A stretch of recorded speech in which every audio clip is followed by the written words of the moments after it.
The Birth of Germania. Tribes, forests, and Roman shadows. Imagine a land cloaked in mist, where ancient forests stretch endlessly, their canopies swallowing the sun. Rivers snake through the wilderness, carving paths into a world untouched by empires.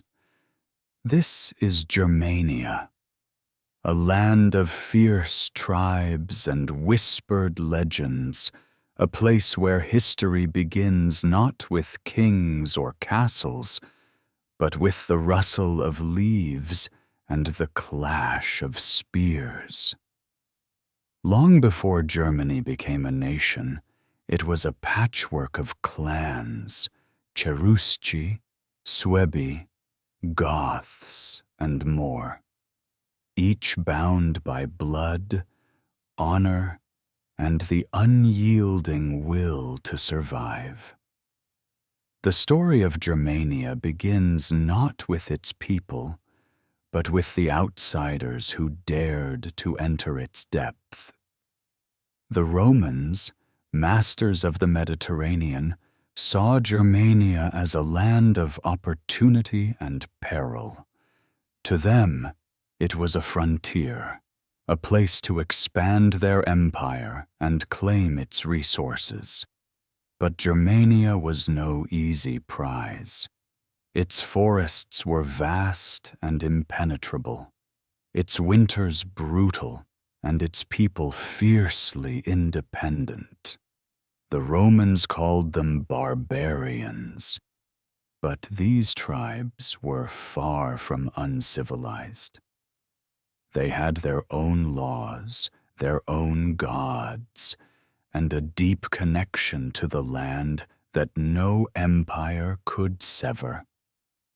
The first major clash between Rome and Germania came in the year 9 AD.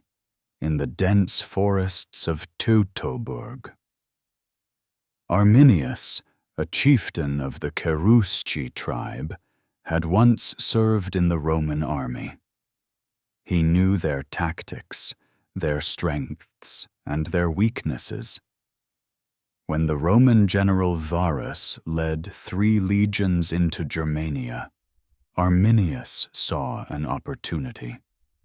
He lured the Romans deep into the forest, where their formations broke apart in the narrow, muddy paths.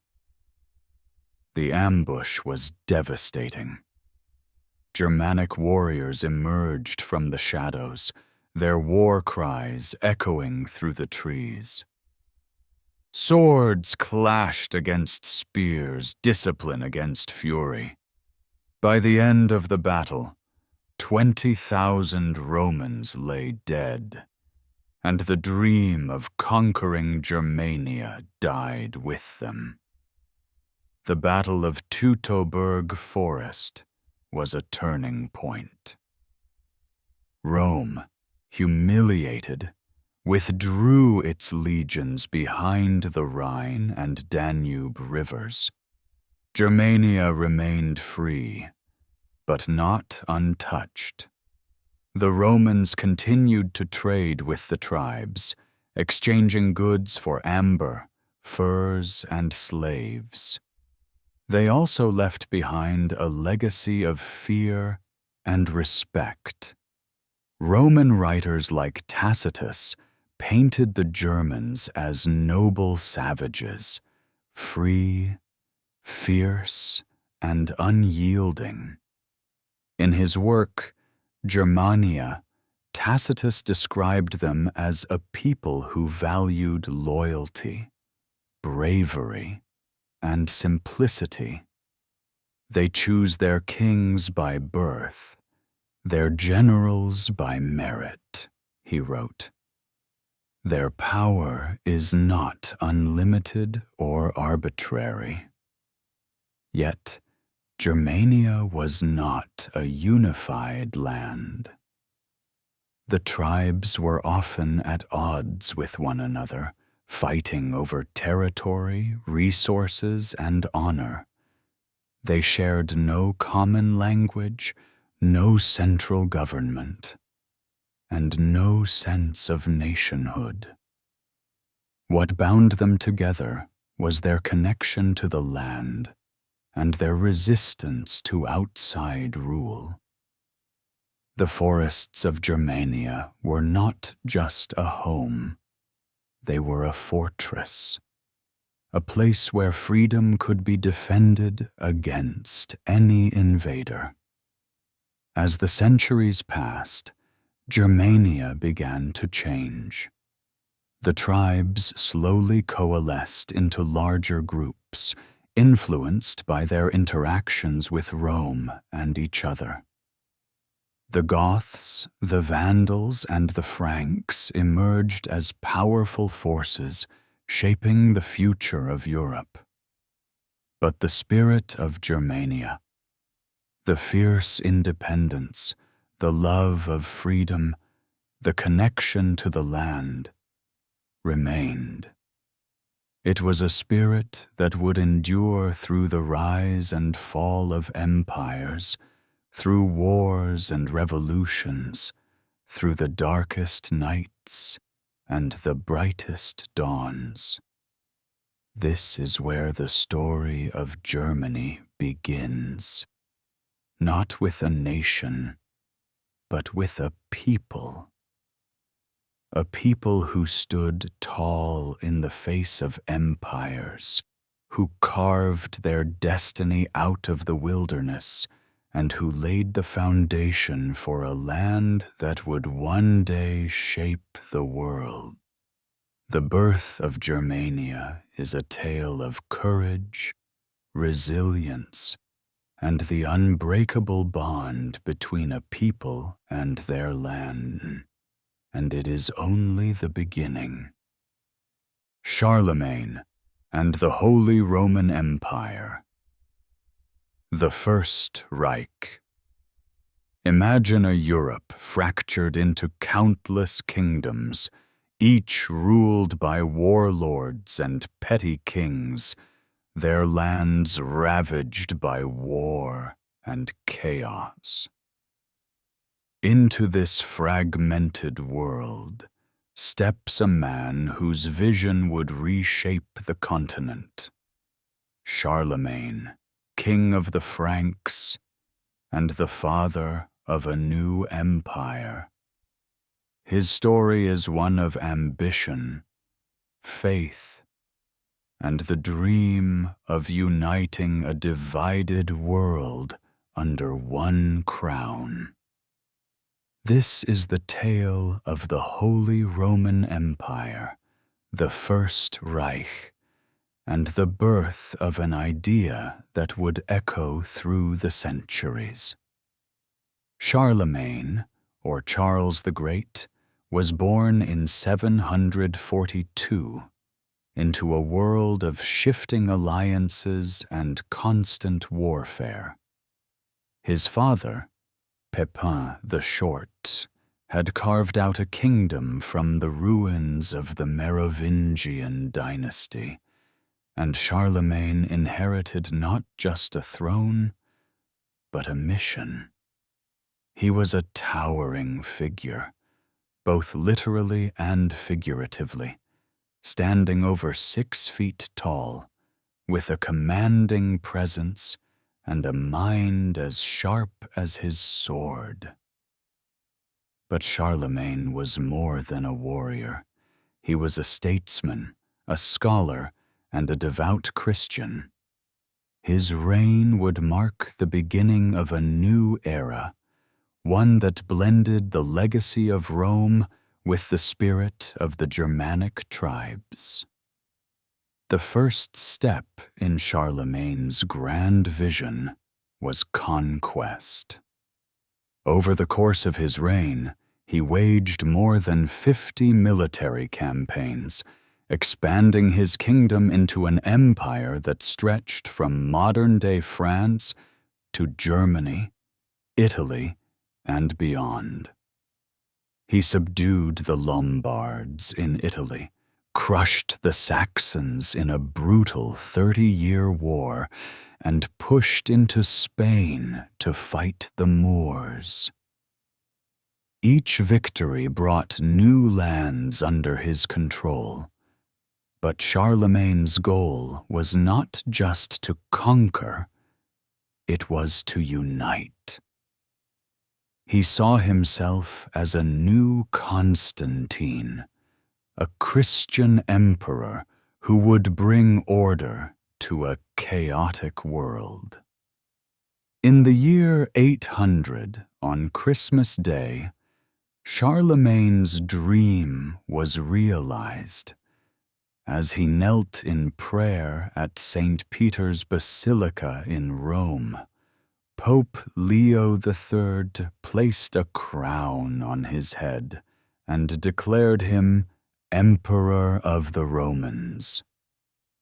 The act was as symbolic as it was political.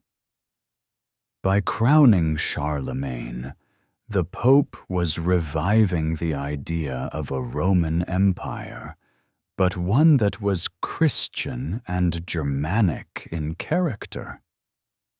The Holy Roman Empire, as it would later be called, was born. But what exactly was the Holy Roman Empire? It was not a centralized state like the ancient Roman Empire, nor was it a nation in the modern sense.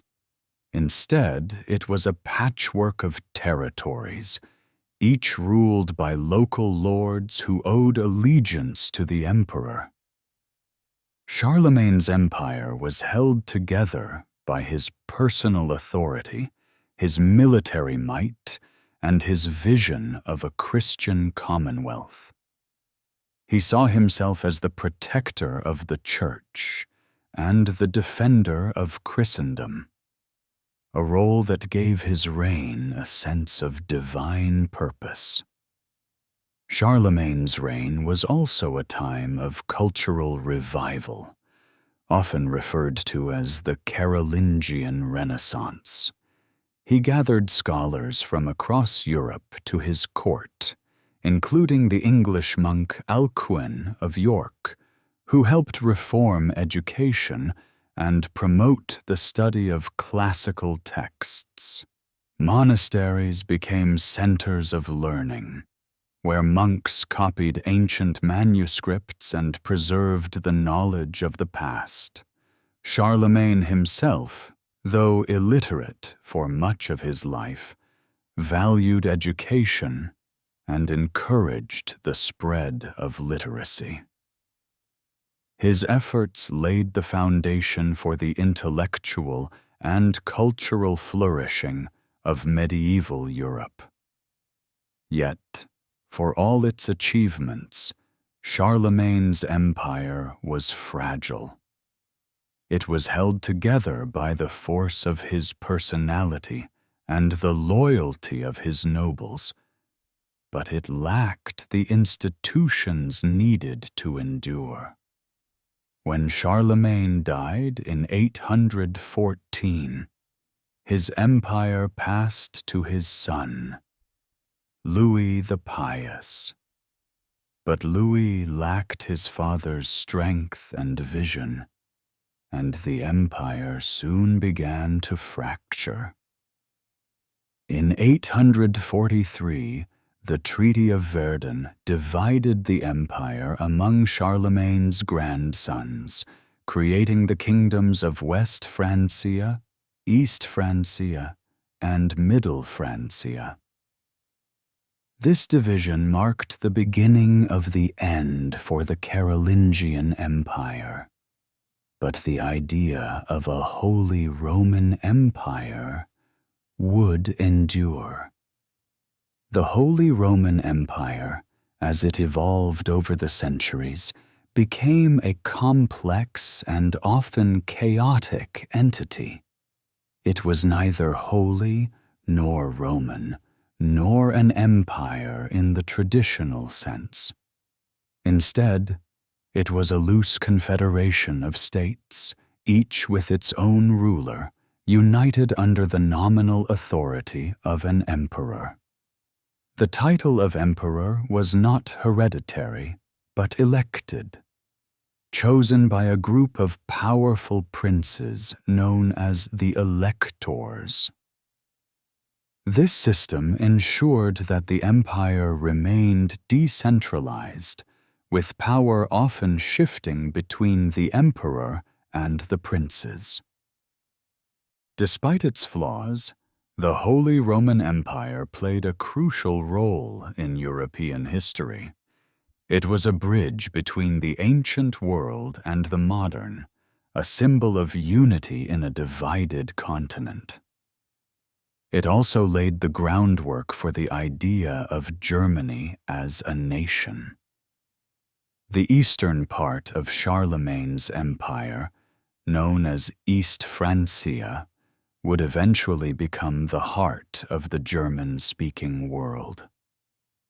The emperors who followed Charlemagne, from Otto the Great to Frederick Barbarossa, saw themselves as his heirs, carrying on his legacy of Christian kingship and imperial ambition.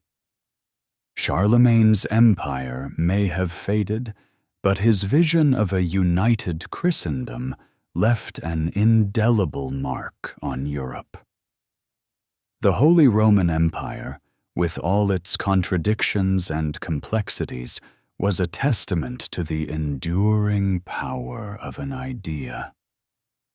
It was a dream of order in a world of chaos, of unity in a land of diversity, and of faith in an age of uncertainty. And though the empire itself would eventually crumble, its legacy would shape the course of German and European history for centuries to come. This is the story of Charlemagne and the Holy Roman Empire, the First Reich. It is a tale of ambition and faith, of conquest and culture, and of the birth of an idea that would echo through the ages. And it is only the beginning of Germany's journey through time. Medieval Germany, castles, crusades, and chaos. Picture a land of dense forests, towering castles, and sprawling monasteries, where knights ride to war in the name of God, and kings struggle to hold their realms together. This is medieval Germany, a world of contrasts, of faith and violence, of unity and fragmentation, of grandeur and hardship. It is a time when the foundations of modern Germany were laid, not through the might of emperors, but through the slow, often painful growth of towns, trade, and culture. The medieval period in Germany began with the collapse of Charlemagne's empire. By the 9th century, his vast realm had fractured into smaller kingdoms, each ruled by local lords who owed little more than nominal allegiance to the emperor. The Holy Roman Empire, though still a powerful idea, was a shadow of its former self. The title of emperor was often contested, and the real power lay in the hands of the princes, bishops, and dukes who ruled the land. One of the defining features of medieval Germany was its political fragmentation. Unlike France or England, which gradually centralized under strong monarchies, Germany remained a patchwork of semi-independent states. The emperor, elected by a group of powerful princes known as the electors, had limited authority. His power depended on his ability to negotiate with the princes, who often pursued their own interests at the expense of the empire. This decentralized system would shape Germany's political landscape for centuries to come. Yet, despite its political chaos, medieval Germany was a land of remarkable cultural and economic growth. The period saw the rise of towns and cities, which became centers of trade and craftsmanship. Cities like Cologne, Nuremberg, and Lübeck grew wealthy from their position along key trade routes, such as the Hanseatic League, a powerful network of merchant guilds that dominated trade in the Baltic and North Sea regions. These cities were also centers of learning, where universities were founded and scholars studied the works of ancient philosophers and theologians. The Church played a central role in medieval German society. Monasteries were not just places of worship, but also centers of agriculture, education, and art. Monks copied ancient manuscripts, preserving the knowledge of the past, while bishops wielded significant political power, often rivaling that of the secular princes. The Church also inspired some of the most ambitious building projects of the age, such as the construction of grand cathedrals like those in Cologne and Strasbourg. These towering structures were symbols of faith and power, reaching toward the heavens in a display of medieval ingenuity and devotion. Medieval Germany was also a land of knights and castles. The knightly class, or Ritter, emerged as a powerful social group, bound by a code of chivalry and loyalty to their lords. Castles, perched on hilltops or along rivers, were both military fortresses and symbols of authority. They were the homes of the nobility, where feasts were held, alliances forged, and wars planned. Yet, life in a castle was far from glamorous. The stone walls were cold and damp, and the constant threat of attack meant that even the most fortified castles were places of tension and uncertainty. The Crusades, a series of religious wars launched by the Church to reclaim the Holy Land, also left their mark on medieval Germany. German knights and nobles joined the Crusades, driven by a mix of religious fervor and the promise of land and wealth. The most famous German crusader was Frederick Barbarossa, who led the Third Crusade in the late 12th century. Though he died before reaching the Holy Land, his legacy as a warrior king would inspire generations of Germans. The Crusades also had a darker side, as they fueled anti-Semitic violence in Germany, where Jewish communities were often scapegoated and persecuted. The medieval period was also a time of conflict and upheaval.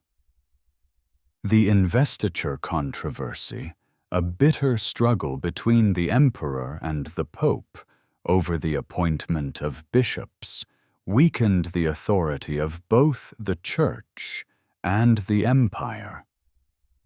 The conflict reached its peak in the 11th century, when Emperor Henry IV was excommunicated by Pope Gregory XIII and forced to beg for forgiveness in the snow outside the papal palace at Canossa. Though Henry eventually regained his throne, the controversy left the empire divided and weakened. By the late Middle Ages, Germany was a land of contrasts. It was a place of great wealth and poverty, of faith and violence, of unity and fragmentation. The Holy Roman Empire, though still nominally intact, was little more than a loose confederation of states. Yet, amidst the chaos, the seeds of modern Germany were being sown. The rise of towns, the growth of trade, and the spread of learning laid the foundation for the cultural and economic flourishing of the Renaissance. This is the story of medieval Germany, a land of castles, crusades, and chaos. It is a tale of knights and kings, of monks and merchants, of faith and ambition. And it is a chapter in the long, complex history of a nation that would one day rise to shape the world. The Hanseatic League, trade, power, and the Baltic Empire. Imagine a network of bustling ports, their harbors filled with ships carrying wool, grain, timber, and spices. Merchants haggle in crowded marketplaces, their voices rising above the clatter of carts and the cries of seagulls. This is the world of the Hanseatic League, a powerful alliance of trading cities that dominated Northern Europe's economy for centuries. It was a time when commerce, not conquest, shaped the destiny of nations, and when the cities of the Hanseatic League became the engines of wealth and innovation in medieval Europe. The Hanseatic League, or simply the Hansa, began as a loose association of merchants in the 12th century.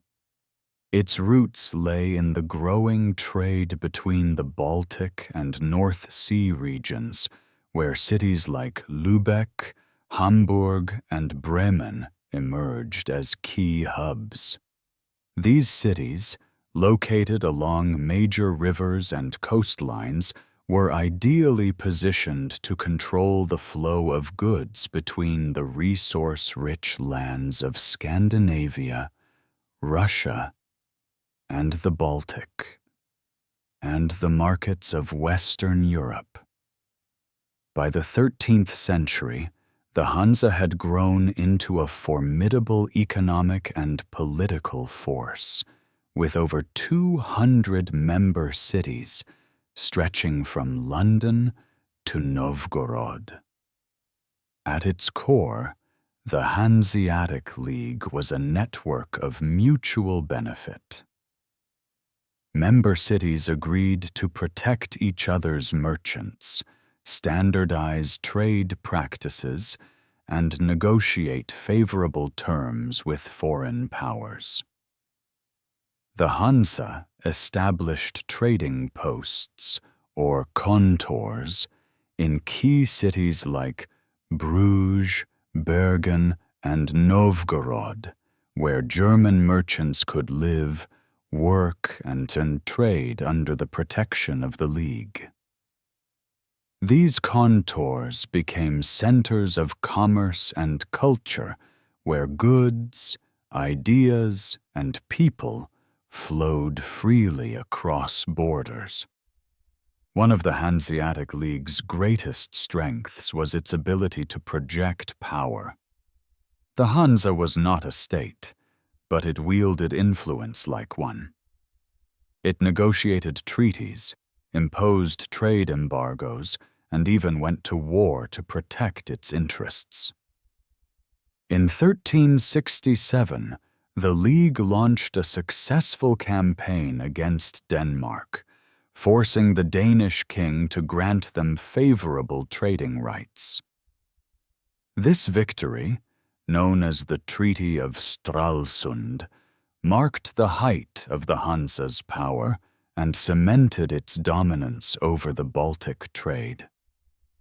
The wealth generated by the Hanseatic League transformed its member cities. Lübeck, the unofficial capital of the Hansa, became a thriving metropolis, its skyline dominated by the towering spires of St. Mary's Church and the red brick gates of the Holsten Tor.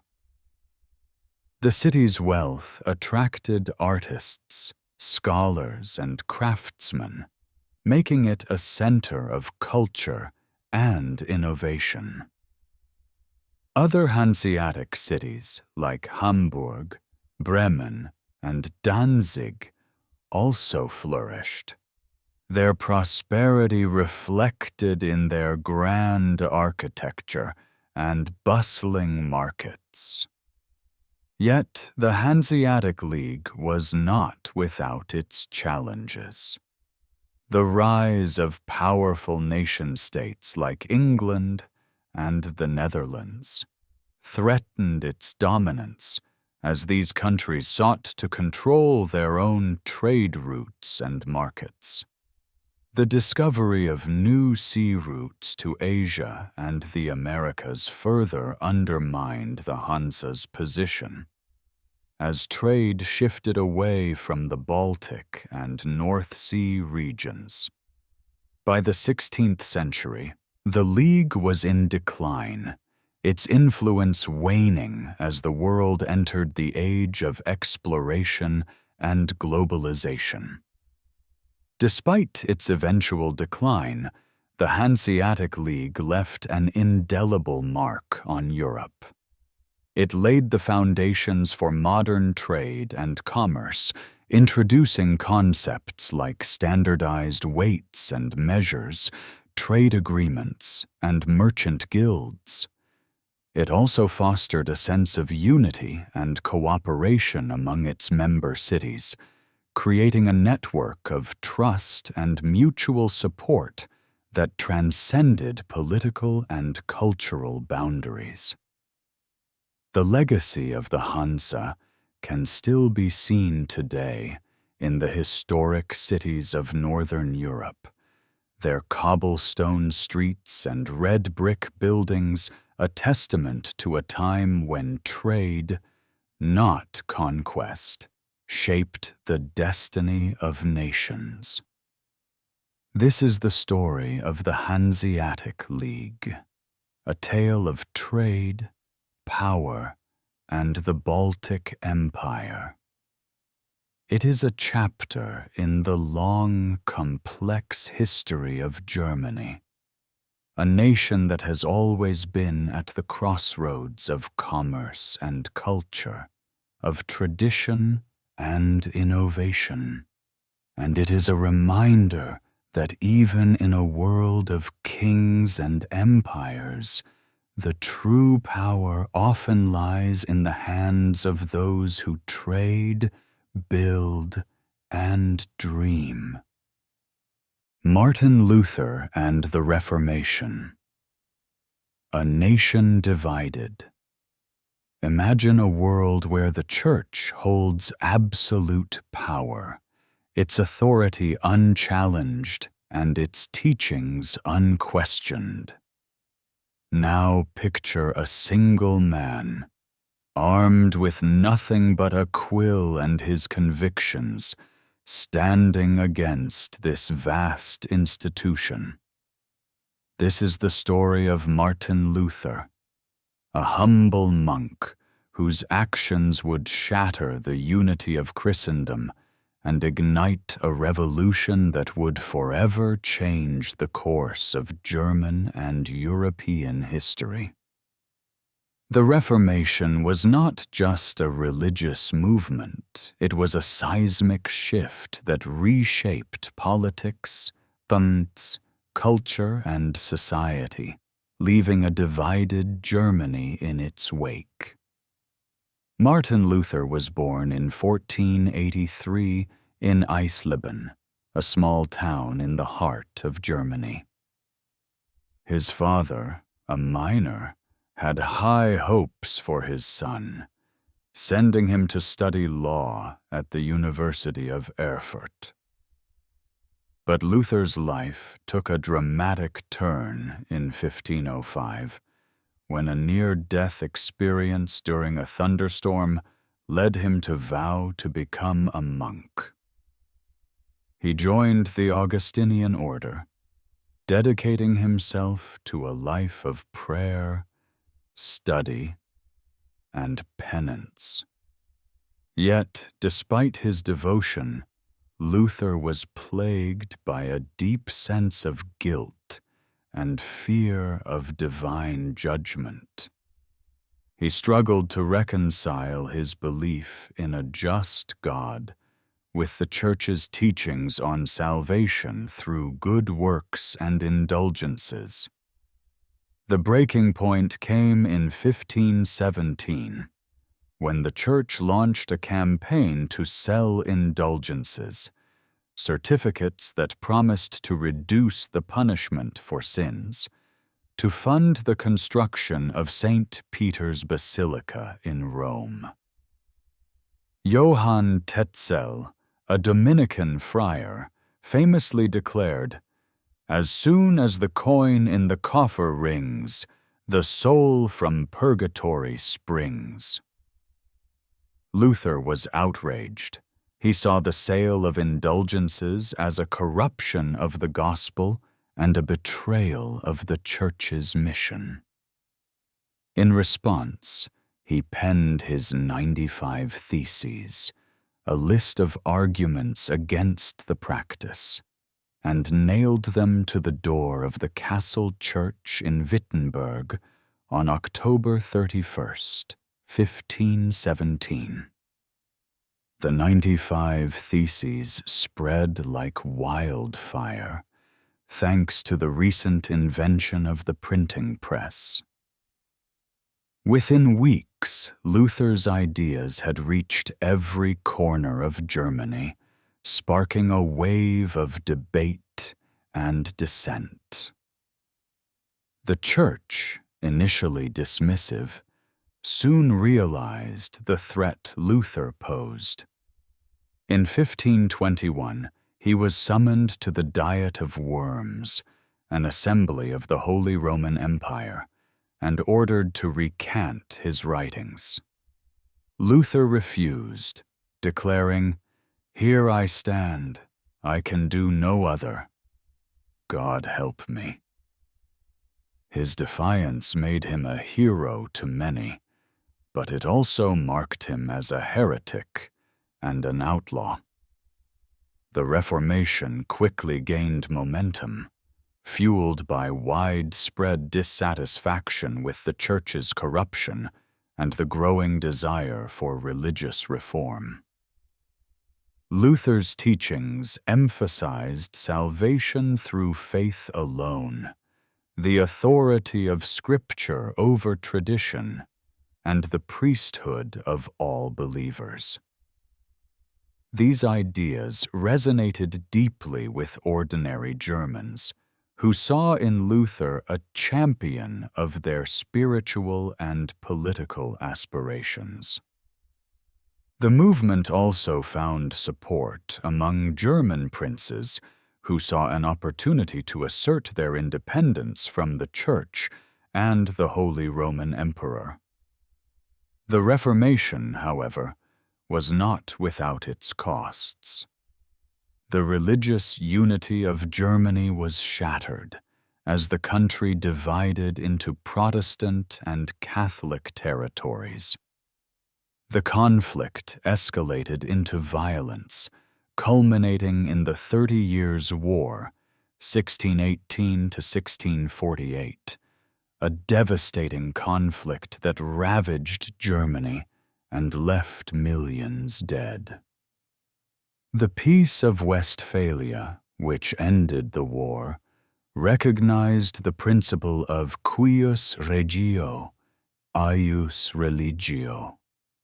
Each ruler could determine the religion of his territory, but it also cemented the division of Germany into a patchwork of Protestant and Catholic states. Despite the turmoil, the Reformation had a profound and lasting impact on Germany and the world. It challenged the authority of the Church, paving the way for the rise of Protestant denominations like Lutheranism, Calvinism, and Anglicanism. It also spurred the development of education and literacy, as Luther translated the Bible into German and encouraged ordinary people to read and interpret Scripture for themselves. The Reformation's emphasis on individual conscience and religious freedom laid the groundwork for modern ideas of democracy and human rights. This is the story of Martin Luther and the Reformation, a tale of faith, courage, and revolution. It is a chapter in the long, complex history of Germany, a nation that has always been at the crossroads of tradition and change, of unity and division. And it is a reminder that even in a world of kings and popes, the true power often lies in the hands of those who dare to question, to challenge, and to dream. The 30 Years' War, Europe's bloodiest conflict. Imagine a land ravaged by war, its fields scorched, its cities in ruins, and its people decimated by violence, famine, and disease. This was Germany during the 30 Years' War, a conflict that began as a religious struggle, but soon spiraled into a brutal fight for power and territory. Lasting from 1618 to 1648, the war was one of the most devastating in European history, leaving Germany fractured, impoverished, and scarred for generations. It was a time when faith, politics, and ambition collided, plunging an entire continent into chaos. The roots of the 30 Years' War lay in the religious and political tensions that followed the Reformation. The Peace of Augsburg, 1555, had temporarily settled the conflict between Catholics and Protestants in the Holy Roman Empire by allowing each prince to choose the religion of his territory. However, this fragile peace began to unravel in the early 17th century, as both sides sought to expand their influence. The Protestant Union and the Catholic League emerged as rival alliances, each vying for control of the empire. The war began in 1618, when the Protestant nobility of Bohemia rebelled against the Catholic Habsburg Emperor Ferdinand II. The rebels elected Frederick V, a Protestant prince, as their king, but their revolt was swiftly crushed at the Battle of White Mountain in 1620. Ferdinand's victory marked the beginning of a brutal campaign to reassert Catholic control over the empire. The conflict soon drew in other European powers, including Spain, France, Sweden, and Denmark, transforming what had been a local dispute into a continent-wide war. The 30 Years' War was marked by its sheer brutality. Armies marched across Germany, pillaging towns and villages to sustain themselves. Civilians bore the brunt of the violence, as soldiers looted, raped, and murdered with impunity. The war also brought famine and disease, as crops were destroyed and populations displaced. In some regions, the population fell by more than 50%, and entire communities were wiped out.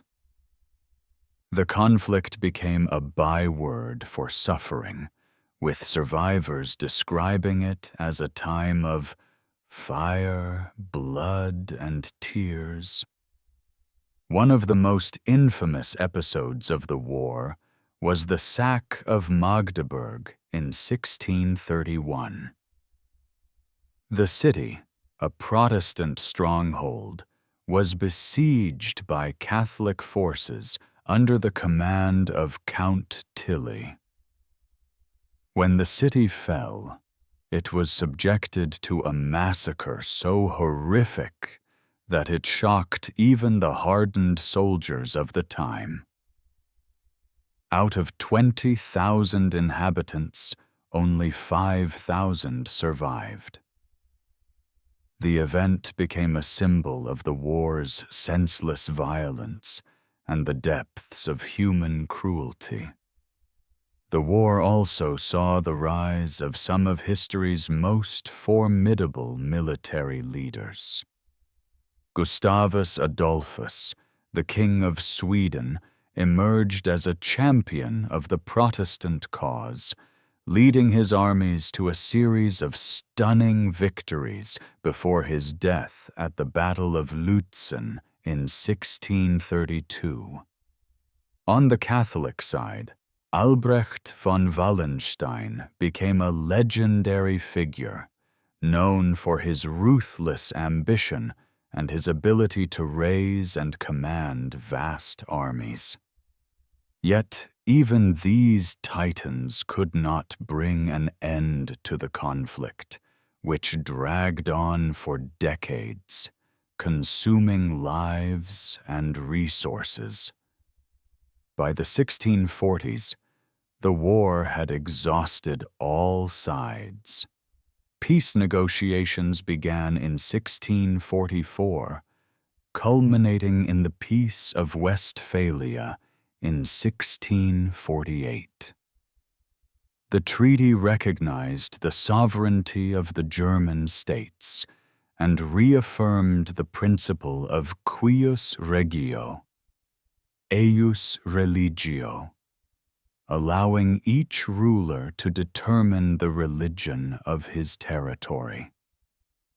It also marked the end of the Holy Roman Empire's dominance in Europe, as France and Sweden emerged as major powers. The 30 Years' War left Germany devastated. Entire regions were depopulated, and the economy was in ruins. The war also deepened the religious and political divisions within the empire, setting the stage for centuries of conflict. Yet, it also marked the beginning of the modern state system, as the Peace of Westphalia established the principles of state sovereignty and non-interference in domestic affairs. This is the story of the 30 Years' War, a tale of faith, ambition, and unimaginable suffering. It is a chapter in the long, complex history of Germany, a nation that has endured the worst of humanity's cruelty and emerged stronger, wiser, and more resilient. And it is a reminder that even in the darkest of times, the seeds of a better future can be found. Prussia rises. The Iron Kingdom of Frederick the Great. Picture: a kingdom forged in the fires of war, its armies disciplined and relentless, its king a philosopher and a warrior. This is Prussia, a small but formidable state that rose to prominence in the 18th century under the leadership of Frederick the Great.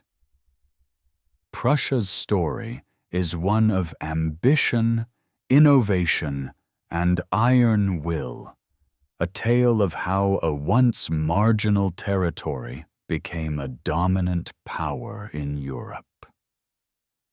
It is a chapter in the history of Germany that showcases the transformative power of leadership and the relentless pursuit of greatness. Prussia's origins were humble.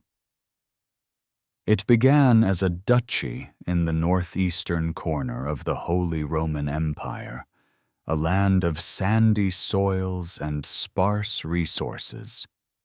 Yet, under the Hohenzollern dynasty, Prussia began to punch above its weight.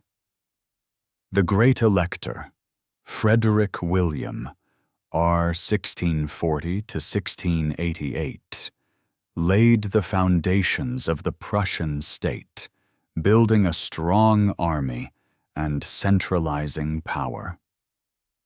His successors continued this work, but it was Frederick II, known as Frederick the Great, who would elevate Prussia to the status of a European power. Frederick the Great, 1740 to 1786, was a man of contradictions. He was a lover of the arts and philosophy, a friend of Voltaire, and a composer of flute sonatas. Yet, he was also a ruthless military strategist, willing to wage war to expand his kingdom. His reign began with a bold and controversial move: the invasion of Silesia, a wealthy province of Austria. The War of the Austrian Succession, 1740 to 1748, saw Prussia pitted against a coalition of European powers, but Frederick's brilliant tactics and the discipline of his army secured victory. Silesia became part of Prussia, doubling its territory and wealth. Frederick's military genius was further demonstrated during the 7 Years' War, 1756 to 1763. Facing a coalition of Austria, France, Russia, and Sweden, Prussia seemed doomed. Yet Frederick's leadership and the resilience of his army turned the tide. Victories at Rossbach and Leuthen became legendary, showcasing his ability to outmaneuver larger forces. Though the war ended in a stalemate, Prussia emerged with its territory intact and its reputation as a military powerhouse solidified. But Frederick's legacy was not limited to war. He was also a reformer, modernizing Prussia's administration, economy, and legal system.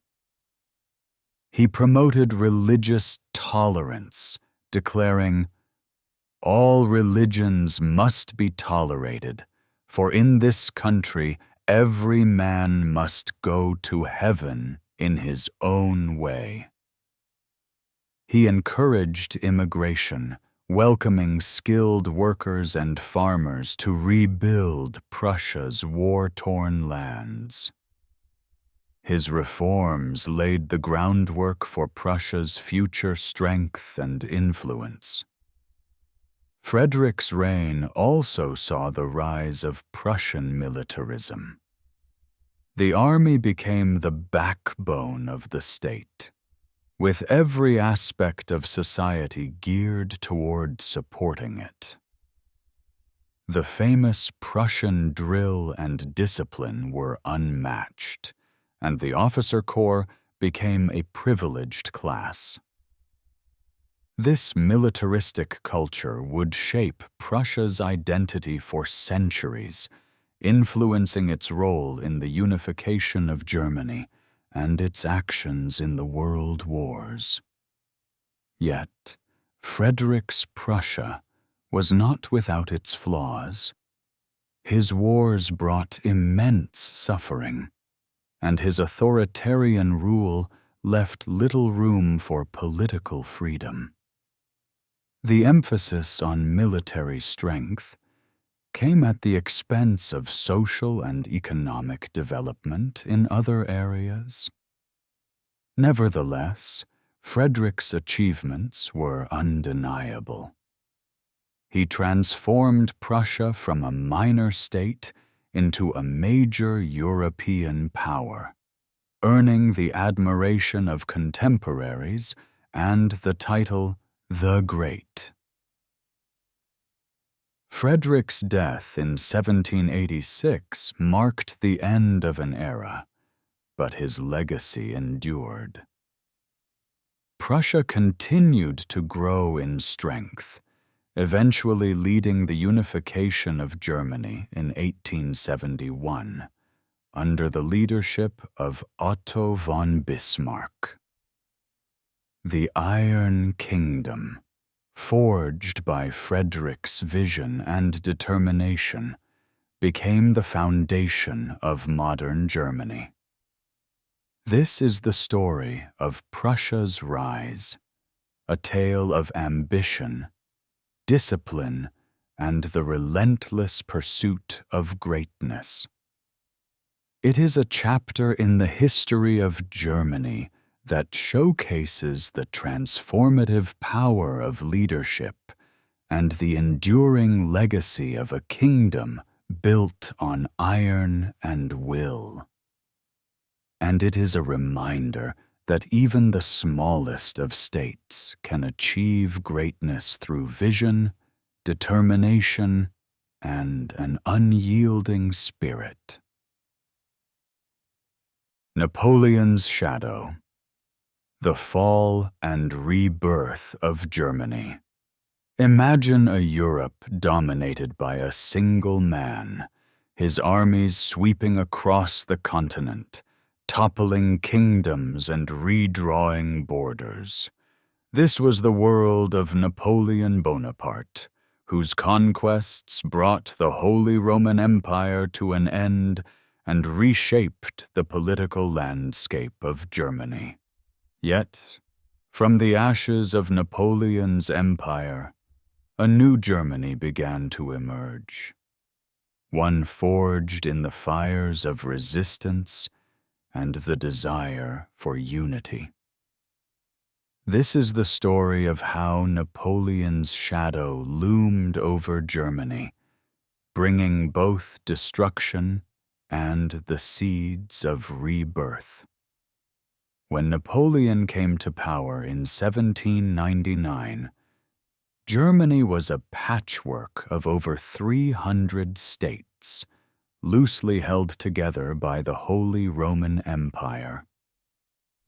The empire, once a symbol of unity, had become a relic of the past, its institutions weak and its rulers divided. Napoleon saw an opportunity to exploit these divisions. In 1805, his victory at the Battle of Austerlitz forced Emperor Francis II to dissolve the Holy Roman Empire, marking the end of a 1,000-year-old institution. Napoleon reorganized Germany into the Confederation of the Rhine, a collection of client states under French control. He rewarded loyal allies like Bavaria and Württemberg with expanded territories, while punishing those who resisted. Prussia, once a major power, was humiliated after its defeat at the Battle of Jena-Auerstedt in 1806. The Treaty of Tilsit in 1807 stripped Prussia of half its territory and imposed heavy reparations, reducing it to a second-rate state.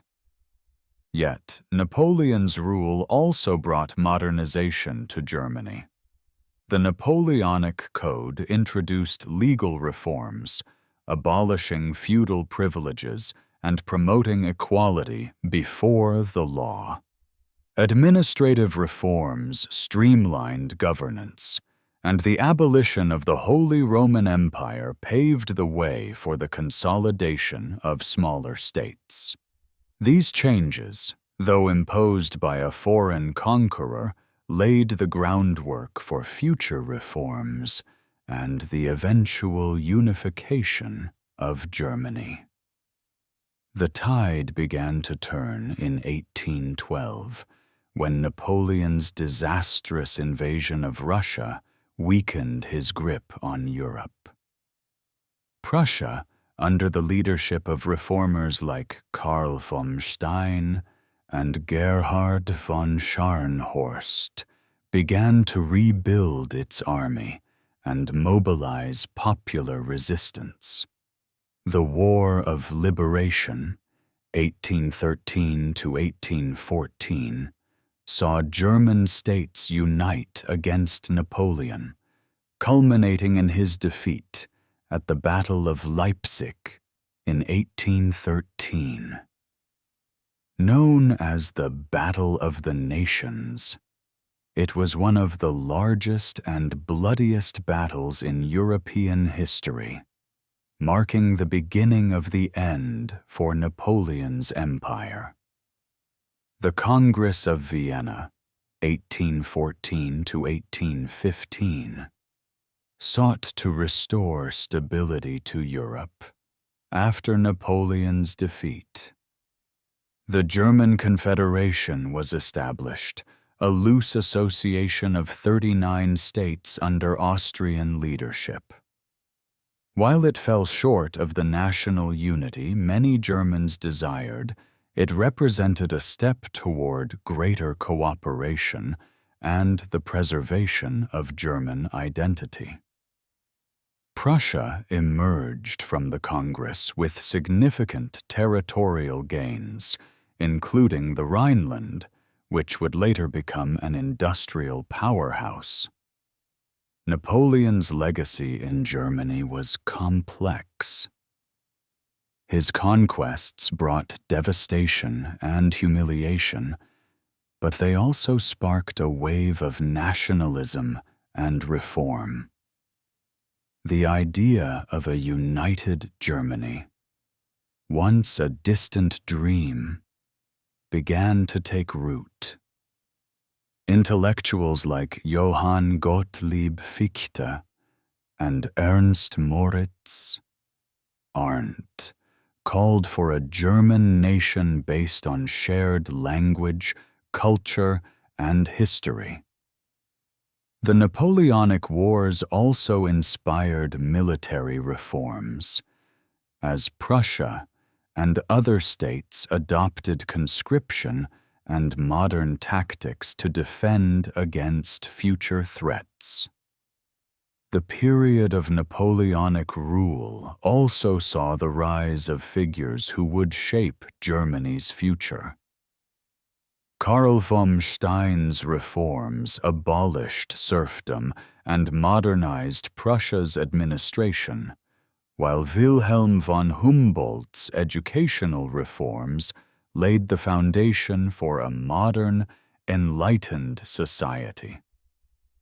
These changes, though born out of necessity, helped prepare Germany for the challenges of the 19th century and the eventual unification under Prussian leadership. This is the story of Napoleon's shadow, a tale of destruction and rebirth. It is a chapter in the history of Germany that showcases the resilience of a people and the enduring power of an idea. From the ashes of Napoleon's empire, a new Germany began to emerge, one that would rise to shape the destiny of Europe, the world. The revolutions of 1848.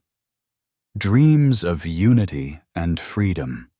Picture a Europe ablaze with hope and rebellion, as people rise up against oppressive monarchies, demanding freedom, equality, and national unity. This was the world of 1848, a year of revolution that swept across the continent and left an indelible mark on Germany. The revolutions of 1848 were a turning point in German history, a moment when the dream of a united and democratic nation seemed within reach. Yet, despite their initial promise, the revolutions ultimately failed, leaving behind a legacy of both inspiration and disillusionment. The roots of the 1848 revolutions lay in the widespread discontent with the conservative order established after the Napoleonic Wars. The German Confederation, created at the Congress of Vienna, was a loose association of 39 states dominated by Austria and Prussia. It was a system designed to suppress liberal and nationalist aspirations, but by the mid-19th century, these aspirations could no longer be contained. Economic hardship, political repression, and the influence of liberal ideas from France and Britain fueled the desire for change. The spark that ignited the revolutions came from France, where the February Revolution of 1848 toppled King Louis-Philippe and established the Second Republic. News of the revolution spread like wildfire, inspiring uprisings across the German states. In March 1848, protests erupted in cities like Berlin, Vienna, and Frankfurt, as people demanded constitutional reforms, freedom of the press, and national unity. The rulers of the German states, caught off guard by the scale of the protests, initially made concessions. King Frederick William IV of Prussia, for example, promised a constitution and supported the idea of German unification. The high point of the revolutions was the convening of the Frankfurt Parliament in May 1848. For the first time, representatives from across the German states gathered to draft a constitution for a unified Germany. The parliament, composed mainly of liberal intellectuals, lawyers, and businessmen, was a symbol of hope and progress. It debated issues such as the boundaries of a future German state, the role of Austria, and the rights of citizens. After months of deliberation, the Parliament adopted the Frankfurt Constitution in March 1849, which called for a unified Germany under a constitutional monarchy. Yet the Frankfurt Parliament faced insurmountable challenges. The question of whether to include Austria in a unified Germany, the so-called Großdeutschland, Greater Germany, versus Kleindeutschland, Lesser Germany solution, divided the delegates. Austria's multi-ethnic empire made it unwilling to join a German nation-state, and Prussia's King Frederick William IV rejected the crown offered by the Parliament, dismissing it as a crown from the gutter. Without the support of the major powers, the Frankfurt Constitution remained a paper dream. The failure of the Frankfurt Parliament marked the beginning of the end for the revolutions. By mid-1849, conservative forces had regained control, crushing the uprisings with military force. In Prussia, King Frederick William IV reasserted his authority, and in Austria, Emperor Franz Joseph I suppressed the rebellions with the help of Russian troops. The dream of a united and democratic Germany was deferred, and the old order was restored. Despite their failure, the revolutions of 1848 left a lasting legacy. They demonstrated the strength of liberal and nationalist ideals and laid the groundwork for future reforms. The Frankfurt Constitution, though never implemented, became a model for later democratic movements. The revolutions also highlighted the challenges of unifying a fragmented nation, a task that would eventually be achieved through Prussian leadership and military might, rather than popular uprising. This is the story of the revolutions of 1848, a tale of hope, struggle, and resilience. It is a chapter in the history of Germany that showcases the enduring power of dreams and the complexities of turning those dreams into reality. Though the revolutions failed, they planted the seeds of a future Germany, one that would rise from the ashes of defeat to become a united and powerful nation. Bismarck's Masterstroke. The Unification of Germany. Imagine a divided land, its people yearning for unity but torn apart by centuries of rivalry and conflict. Into this fractured world steps Otto von Bismarck, a man of iron will and unmatched political cunning. His story is one of ambition, strategy, and the relentless pursuit of power. A tale of how a single man transformed a patchwork of states into a unified nation.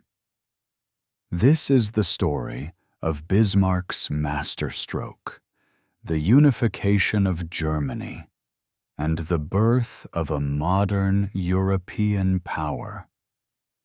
Otto von Bismarck was born in 1815 into a Junker family, the Prussian aristocracy. A staunch conservative, He initially opposed the liberal and nationalist movements that swept Europe in 1848.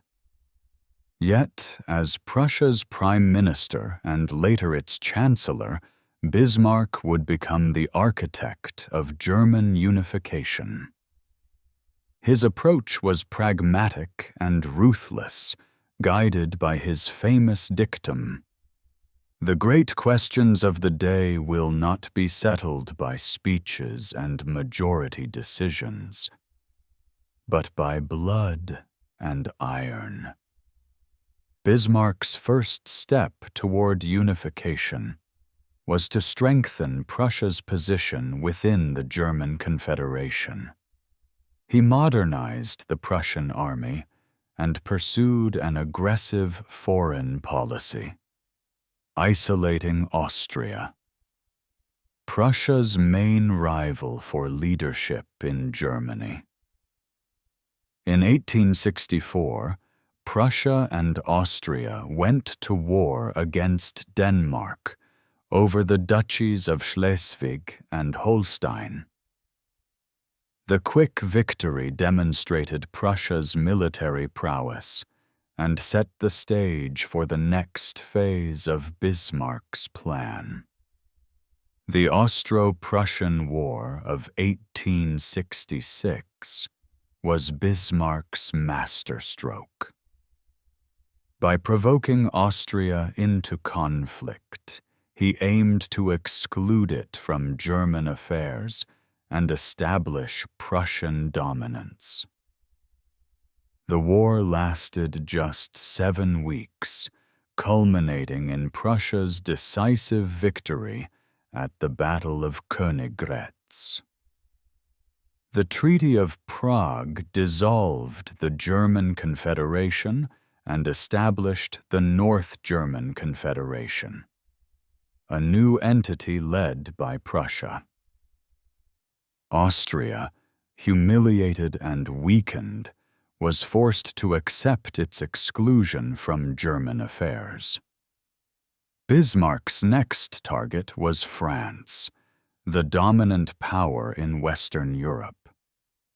He skillfully manipulated tensions over the Spanish succession, provoking Napoleon III into declaring war on Prussia in 1870.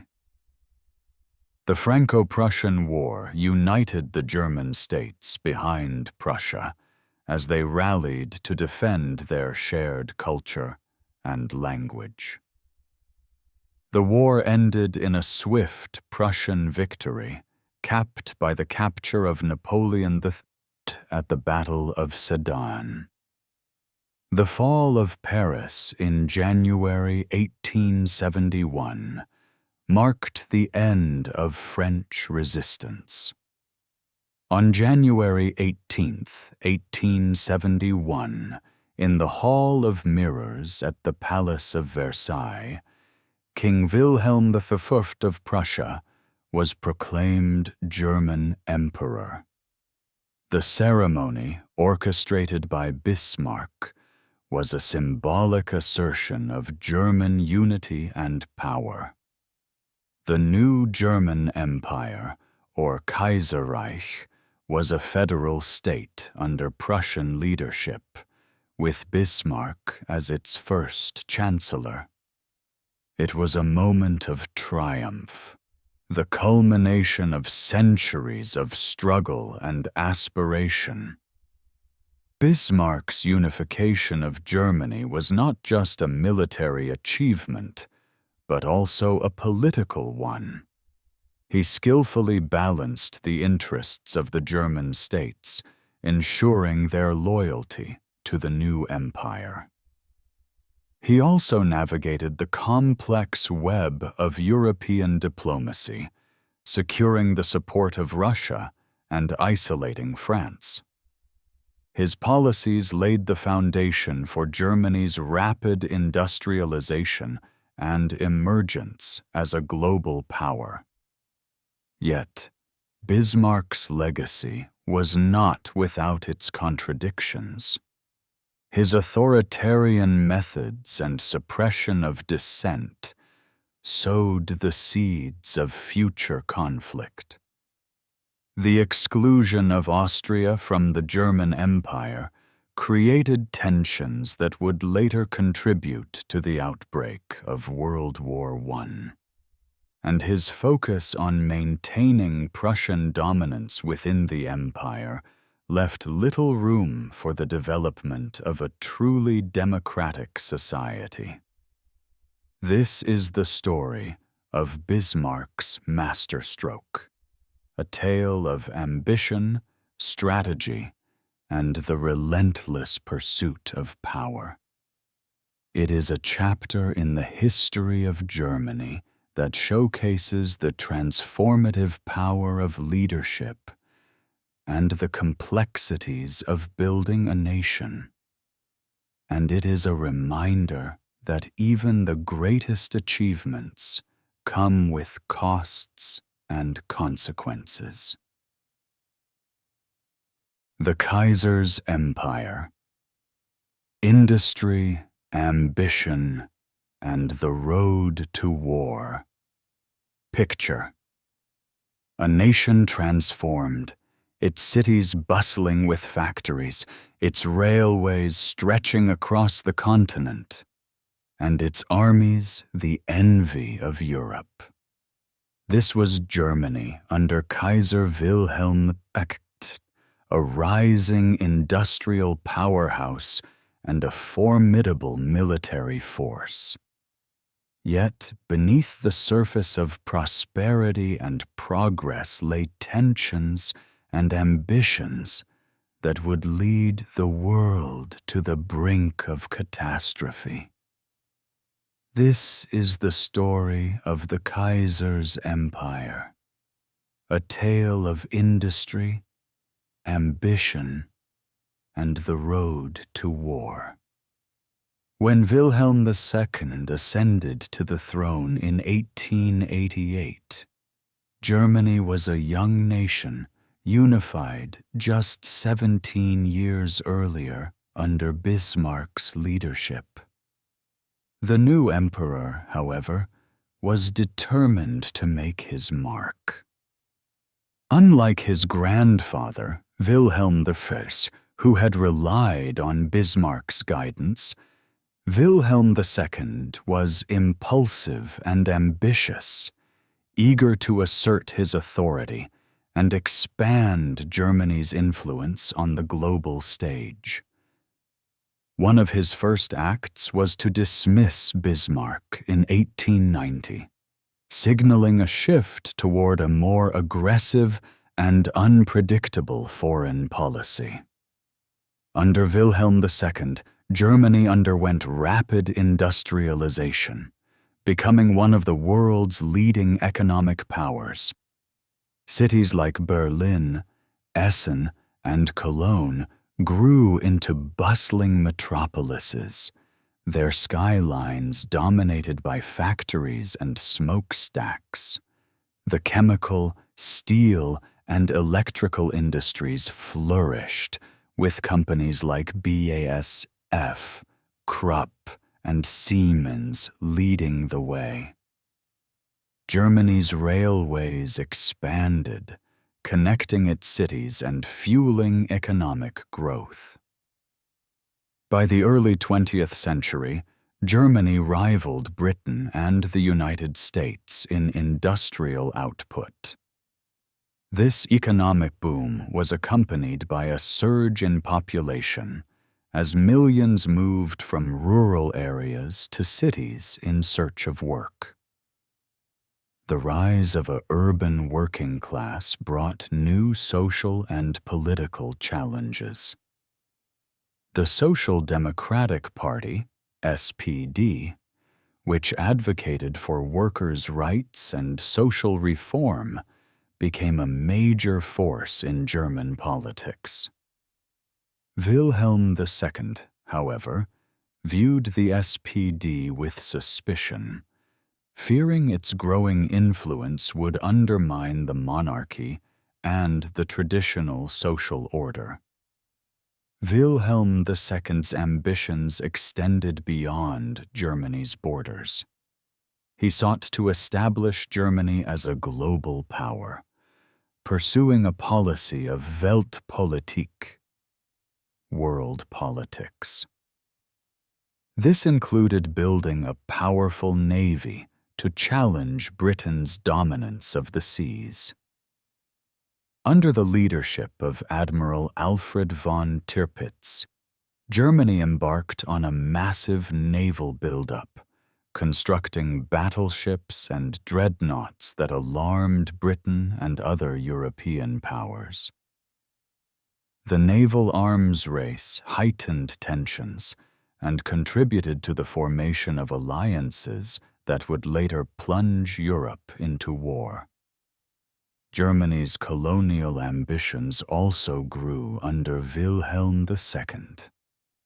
The empire acquired territories in Africa, Asia, and the Pacific, including present-day Namibia, Tanzania, and Papua New Guinea.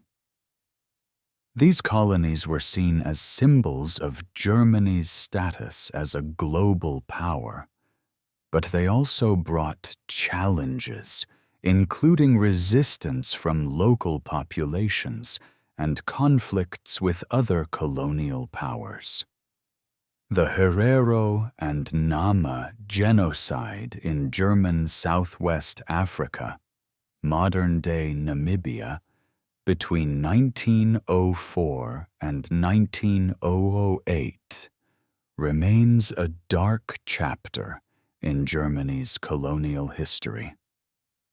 Wilhelm II's aggressive foreign policy and erratic leadership alienated Germany's neighbors.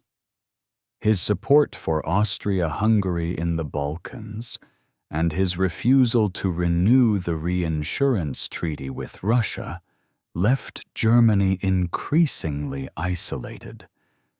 By 1914, Europe was divided into two rival alliances: the Triple Entente, Britain, France, and Russia, and the Triple Alliance, Germany, Austria-Hungary, and Italy. The assassination of Archduke Franz Ferdinand of Austria in June 1914 set off a chain reaction that led to the outbreak of World War I. Germany entered the war with confidence, believing its superior army and industry would ensure a swift victory. The Schlieffen Plan, a strategy to quickly defeat France before turning east to face Russia, initially seemed successful, but it ultimately failed, leading to a brutal stalemate on the Western Front. The war dragged on for 4 years, claiming millions of lives and devastating Europe. By 1918, Germany was exhausted, its economy in ruins, and its people demoralized. The Kaiser's empire came to an end in November 1918, when Wilhelm II abdicated and fled to the Netherlands. The war had exposed the weaknesses of his leadership and the fragility of Germany's political system. Yet, the legacy of the Kaiser's empire endured, shaping the course of German and European history in the 20th century. This is the story of the Kaiser's empire, a tale of industry, ambition, and the road to war. It is a reminder that even the mightiest of empires can fall. World War I. The collapse of the Second Reich. Imagine a continent engulfed in flames, its nations locked in a brutal struggle that would claim millions of lives and reshape the world. This was World War I, a conflict that brought the German Empire, the Second Reich, to its knees. For Germany, the war began with hope and confidence, but ended in defeat, revolution, and the collapse of the old order. This is the story of how the Second Reich fell, a tale of ambition, tragedy, and the birth of a new era. When World War I broke out in August 1914, Germany was a nation brimming with confidence. Its army, considered the best in the world, was expected to deliver a swift victory. The Schlieffen Plan, a strategy to quickly defeat France before turning east to face Russia, seemed foolproof. Yet, from the very beginning, the war defied expectations. The German advance into France stalled at the Battle of the Marne, and the conflict quickly turned into a grueling stalemate on the Western Front. The war was unlike anything the world had ever seen. Trench warfare, with its mud, rats, and constant threat of death, became the grim reality for millions of soldiers. New technologies, such as machine guns, poison gas, and tanks, made the fighting even more deadly. On the Eastern Front, Germany achieved significant victories against Russia, but the war on two fronts strained its resources and manpower. By 1916, the conflict had become a war of attrition, with neither side able to gain a decisive advantage. Germany's home front also began to crumble under the strain of war. The British naval blockade cut off vital supplies, leading to food shortages and widespread hunger. The government's decision to implement rationing and control prices sparked protests and strikes. The Social Democratic Party, SPD, which had initially supported the war, began to splinter as left-wing factions called for an end to the conflict. By 1917, Germany was facing not only military setbacks, but also growing unrest at home. The entry of the United States into the war in April 1917 was a turning point. American troops and resources tipped the balance in favor of the Allies, while Germany's allies, Austria-Hungary and the Ottoman Empire, were on the verge of collapse. The German Spring Offensive of 1918, a last-ditch effort to break through Allied lines, initially achieved success, but ultimately failed, leaving Germany exhausted and demoralized. By the fall of 1918, Germany's defeat was inevitable. The Allies launched a series of offensives that pushed German forces back toward their borders. In October, the German Navy mutinied in Kiel, sparking a wave of revolts across the country. Workers' and soldiers' councils, inspired by the Russian Revolution, sprang up in cities like Berlin and Munich, demanding an end to the war and the abdication of Kaiser Wilhelm II. On November 9, 1918, Kaiser Wilhelm II abdicated and fled to the Netherlands. 2 days later, an armistice was signed, ending the fighting. The Second Reich, which had once seemed invincible, was no more. In its place emerged the Weimar Republic, a fragile democracy born out of revolution and defeat. The Treaty of Versailles, signed in June 1919, imposed harsh terms on Germany, including massive reparations and territorial losses. The treaty left many Germans feeling humiliated and betrayed, sowing the seeds of future conflict. World War I had a profound and lasting impact on Germany. The war claimed over 2 million German lives and left the country's economy in ruins. The collapse of the Second Reich marked the end of an era, but it also opened the door to new possibilities. The Weimar Republic, though short-lived, represented a bold experiment in democracy and social reform. Yet, the scars of war and the bitterness of defeat would haunt Germany for decades to come.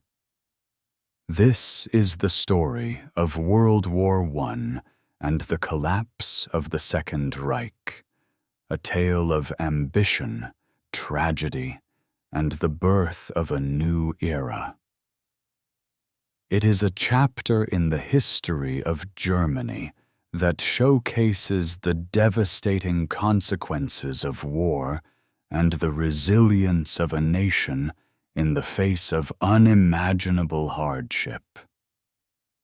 And it is a reminder that even in the darkest of times, the seeds of a better future can be found. Weimar Republic, democracy amid chaos. Picture: a nation struggling to find its footing, caught between the ruins of war and the promise of a new beginning. This was the Weimar Republic, Germany's first experiment with democracy, born out of the ashes of World War I and the collapse of the Second Reich. It was a time of great hope and innovation, but also of turmoil and instability. This is the story of the Weimar Republic, a tale of democracy amid chaos and the fragile dream of a better future. The Weimar Republic was proclaimed on November 9, 1918, as the German Empire crumbled under the weight of defeat and revolution. Named after the city of Weimar, where its constitution was drafted, the Republic was a bold attempt to create a democratic and progressive Germany. The new government faced immense challenges from the start. The Treaty of Versailles, signed in June 1919, imposed harsh reparations and territorial losses, leaving many Germans feeling humiliated and resentful. The early years of the Weimar Republic were marked by political violence and economic hardship. In 1919, communist uprisings in Berlin and Bavaria were brutally suppressed by right-wing paramilitaries, known as the Freikorps. The same year, the Spartacist uprising, led by Rosa Luxemburg and Karl Liebknecht, ended in failure and the deaths of its leaders. Meanwhile, hyperinflation in 1923 devastated the economy, wiping out savings and plunging millions into poverty. At its peak, A single US dollar was worth 4 trillion German marks. Despite these challenges, the Weimar Republic was also a time of remarkable cultural and intellectual flourishing. Berlin became a vibrant hub of art, literature, and innovation, attracting thinkers and creators from around the world. The Bauhaus movement, led by Walter Gropius, revolutionized architecture and design, while filmmakers like Fritz Lang and F.W. Murnau pioneered new techniques in cinema. Writers such as Thomas Mann and Bertolt Brecht explored the complexities of modern life, and scientists like Albert Einstein made groundbreaking discoveries. The mid-1920s brought a period of relative stability, known as the Golden Twenties, under the leadership of Gustav Stresemann, Germany's foreign minister. The Republic achieved diplomatic successes, including the Dawes Plan, which eased reparations payments, and the Locarno Treaties, which improved relations with France and Britain. The economy recovered, and cultural life flourished. Yet this stability was fragile, built on foreign loans and the goodwill of other nations. The Great Depression of 1929 shattered the illusion of prosperity. As global markets collapsed, Germany's economy was hit hard. Unemployment soared, reaching 6 million by 1932, and poverty became widespread. The crisis fueled political extremism as both the Communist Party, KPD, and the National Socialist German Workers' Party, NSDAP, led by Adolf Hitler, gained support. The Weimar Republic's coalition governments, already weakened by infighting, struggled to maintain order. The final blow came in January 1933, when President Paul von Hindenburg appointed Adolf Hitler as Chancellor. Hitler quickly moved to consolidate power, using the Reichstag fire in February as a pretext to suspend civil liberties and suppress opposition. By March, the Enabling Act had granted him dictatorial powers, effectively ending the Weimar Republic. The dream of democracy had been crushed, replaced by the nightmare of Nazi rule.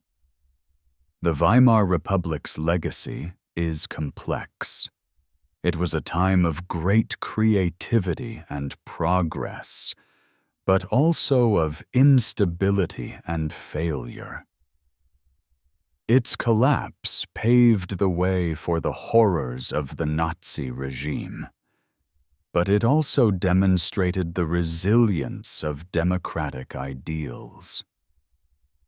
The Republic's constitution, with its emphasis on human rights and social justice, remains a model for modern democracies. This is the story of the Weimar Republic, a tale of democracy amid chaos. It is a chapter in the history of Germany that showcases the fragility of freedom and the enduring power of hope, and it is a reminder that even in the face of overwhelming challenges, the pursuit of a better future is always worth fighting for. The Rise of Hitler. From beer halls to dictatorship. Imagine a nation in turmoil, its people desperate for change and willing to follow anyone who promises salvation. Into this chaos steps Adolf Hitler, a charismatic and ruthless leader who would exploit the fears and frustrations of a broken society to seize absolute power. This is the story of Hitler's rise, a tale of ambition, manipulation, and the collapse of democracy. It is a chapter in the history of Germany that serves as a stark reminder of the dangers of extremism and the fragility of freedom. Adolf Hitler was born in Austria in 1889, but it was in Germany that he found his purpose. After serving as a soldier in World War I, he joined the German Workers' Party, DAP, a small nationalist group in 1919. Hitler quickly rose through the ranks, using his oratory skills to attract followers. By 1921, he had transformed the DAP into the National Socialist German Workers' Party, NSDAP, or Nazi Party, and positioned himself as its leader. The early years of the Nazi Party were marked by struggle and failure. In November 1923, Hitler attempted to seize power in the Beer Hall Putsch, a coup in Munich. The putsch was quickly crushed, and Hitler was arrested and sentenced to 5 years in prison. Yet, the trial gave him a national platform to spread his ideas, and his time in prison allowed him to write Mein Kampf, My Struggle, a manifesto outlining his vision for Germany. The Great Depression of 1929 provided the Nazis with the opportunity they needed. As Germany's economy collapsed, unemployment soared, and poverty spread, many Germans turned to extremist parties for solutions.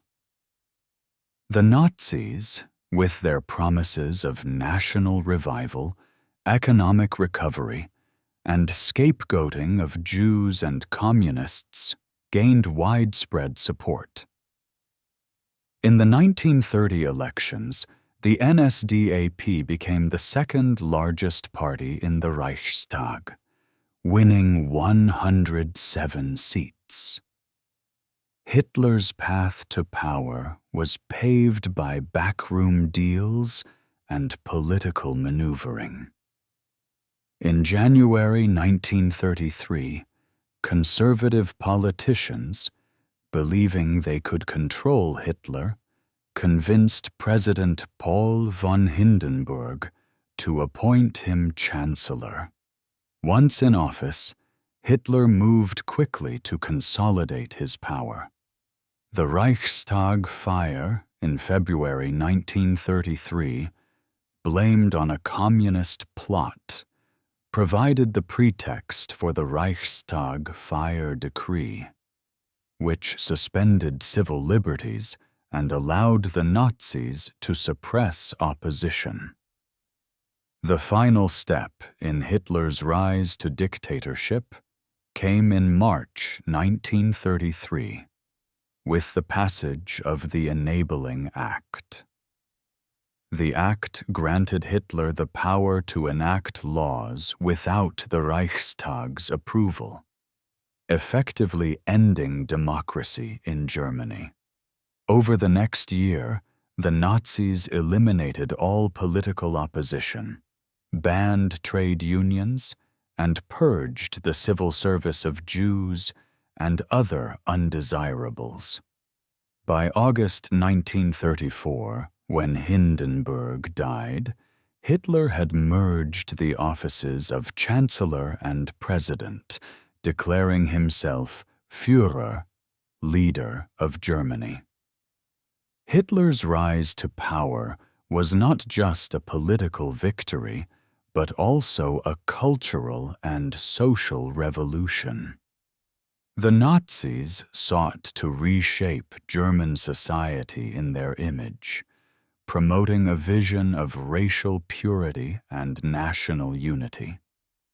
They used propaganda, mass rallies, and terror to control the population and eliminate dissent. The Gestapo, the Nazi secret police, and the SS, Hitler's elite paramilitary force, enforced loyalty through fear and violence. The consequences of Hitler's rise were catastrophic. His aggressive foreign policy led to World War II, and his ideology of racial superiority resulted in the Holocaust, the systematic murder of 6 million Jews and millions of others. The Nazi regime brought untold suffering to Germany and the world, leaving a legacy of destruction and trauma that continues to shape our understanding of history. This is the story of Hitler's rise, a tale of ambition, manipulation, and the collapse of democracy. It is a chapter in the history of Germany that serves as a stark reminder of the dangers of extremism and the fragility of freedom. And it is a call to vigilance, to ensure that such a tragedy never happens again. Nazi Germany, the Third Reich's dark reign picture.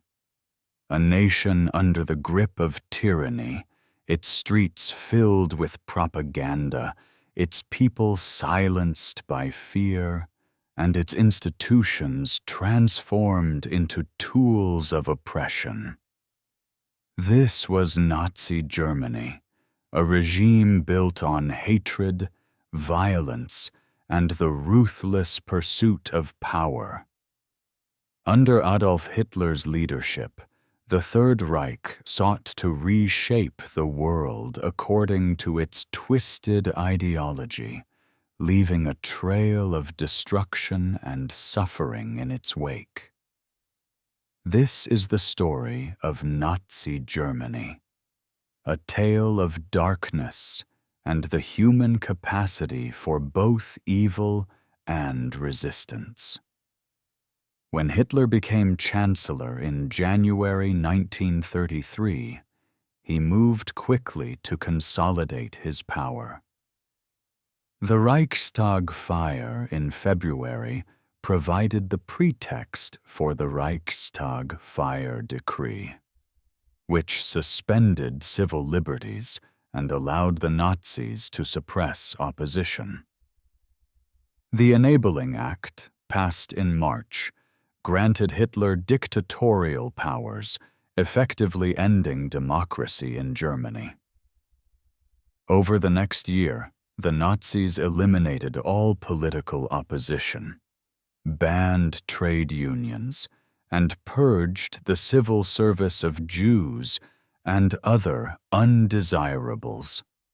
By August 1934, when President Paul von Hindenburg died, Hitler had merged the offices of Chancellor and President, declaring himself Führer, leader of Germany. The Nazi regime sought to control every aspect of German life.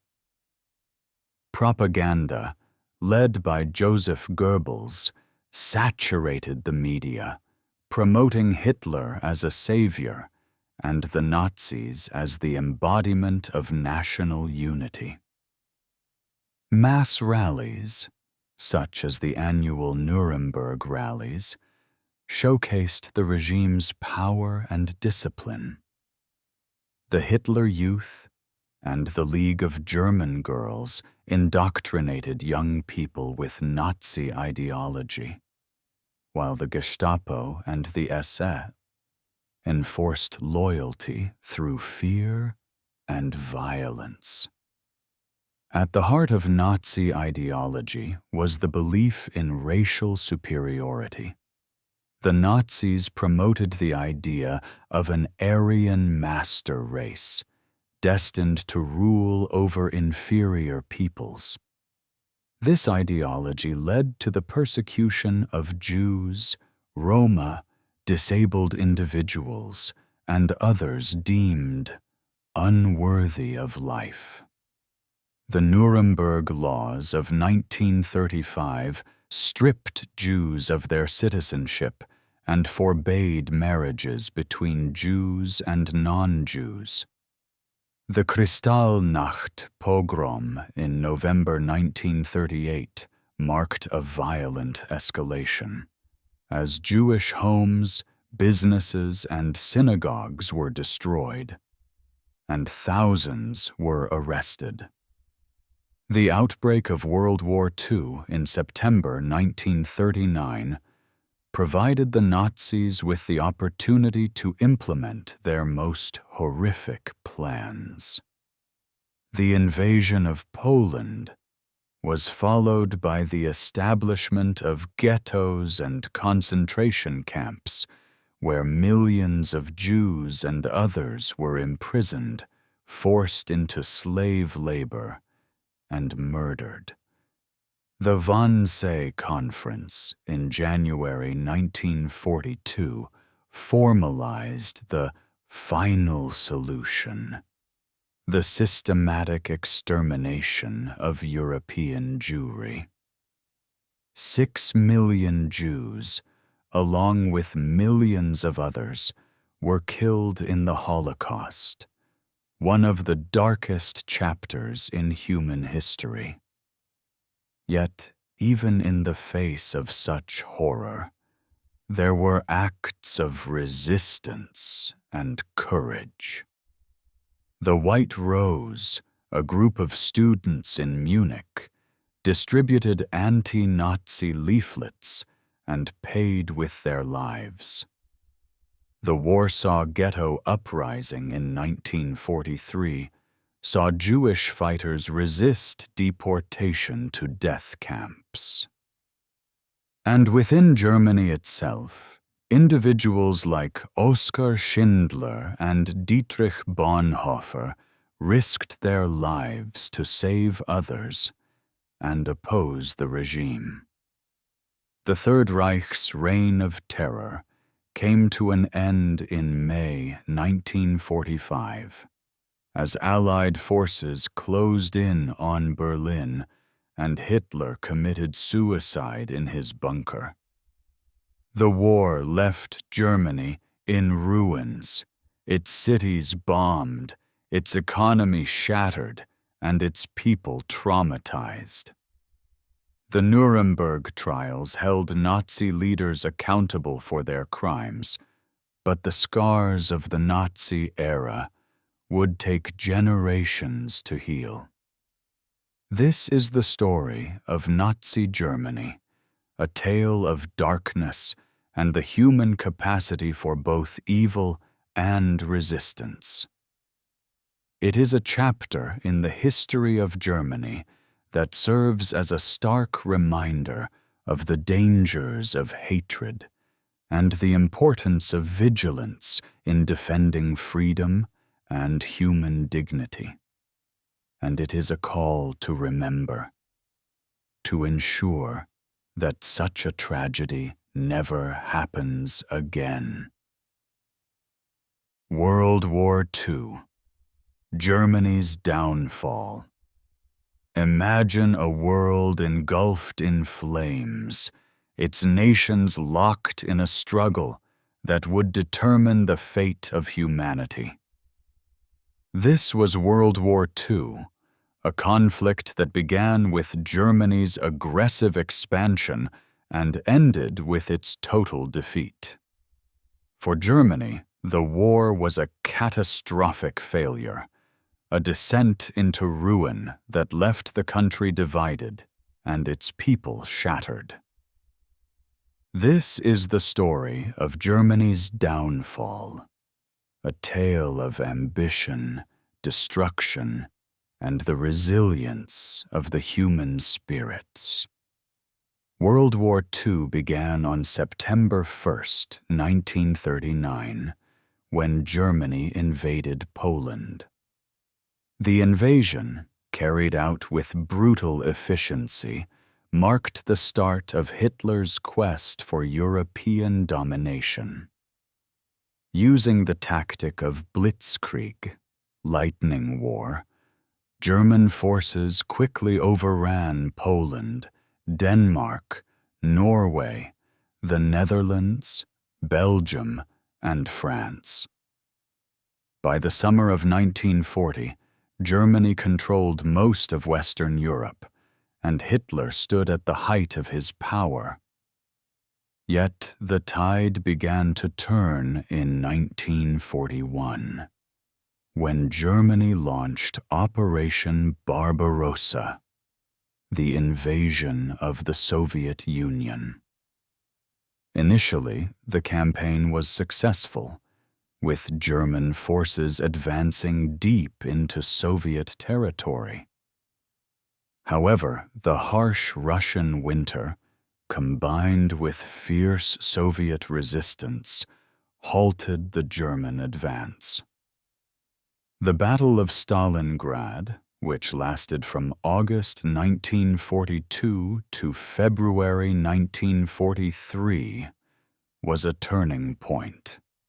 The German Sixth Army was encircled and destroyed, marking the beginning of Germany's retreat on the Eastern Front. In the West, the Allied invasion of Normandy in June 1944, D-Day, opened a second front, further straining Germany's resources. The Allies advanced steadily, liberating France and pushing into Germany. Meanwhile, the Soviet Red Army advanced from the east, capturing Berlin in April 1945. Hitler, realizing the war was lost, committed suicide in his bunker on April 30th.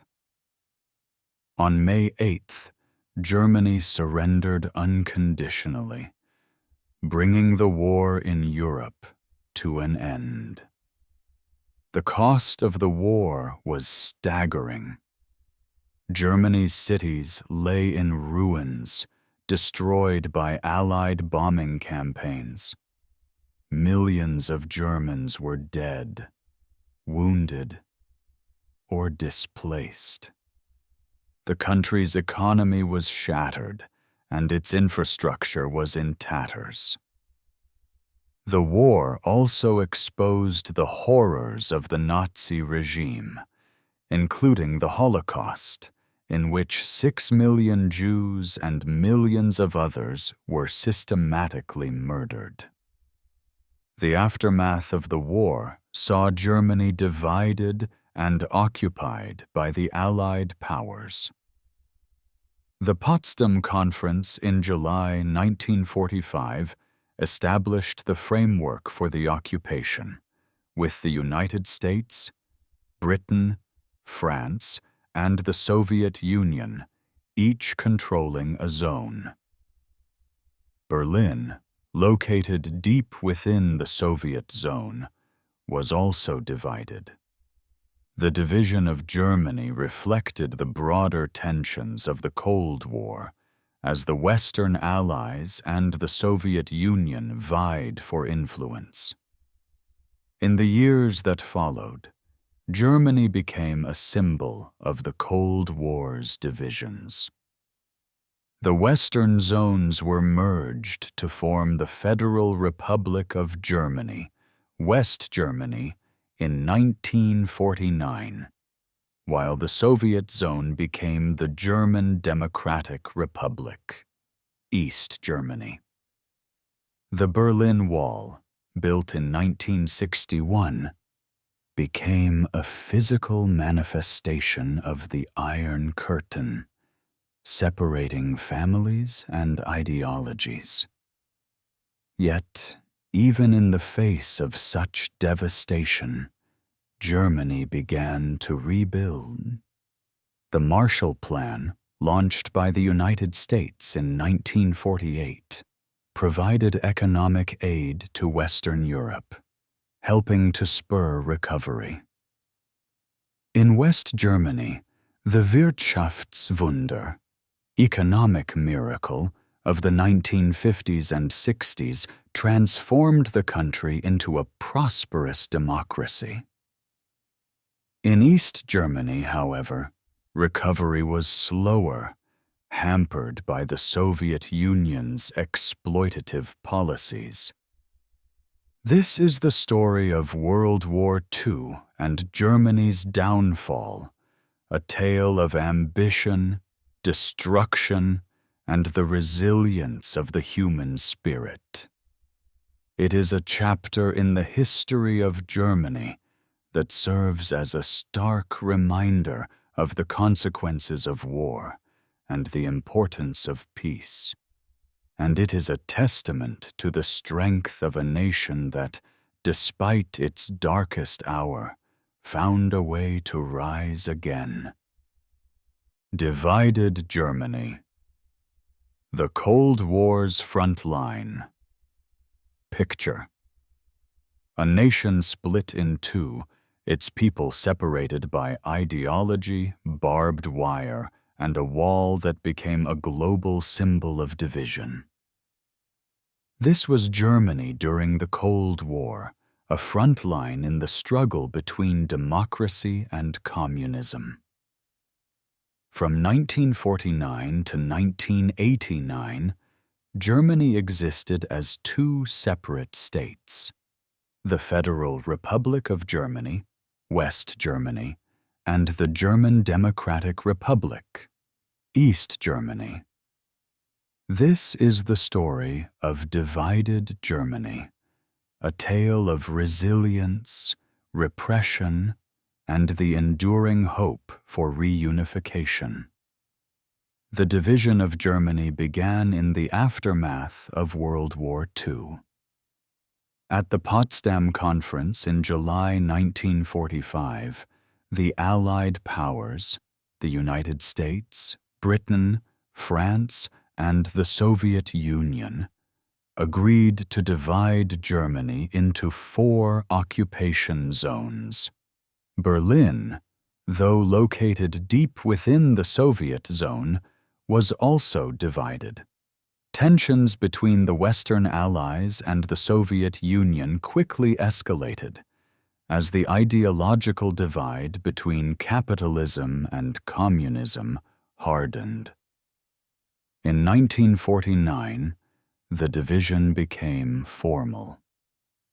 The Western zones merged to form the Federal Republic of Germany, West Germany, a democratic state aligned with the United States and NATO.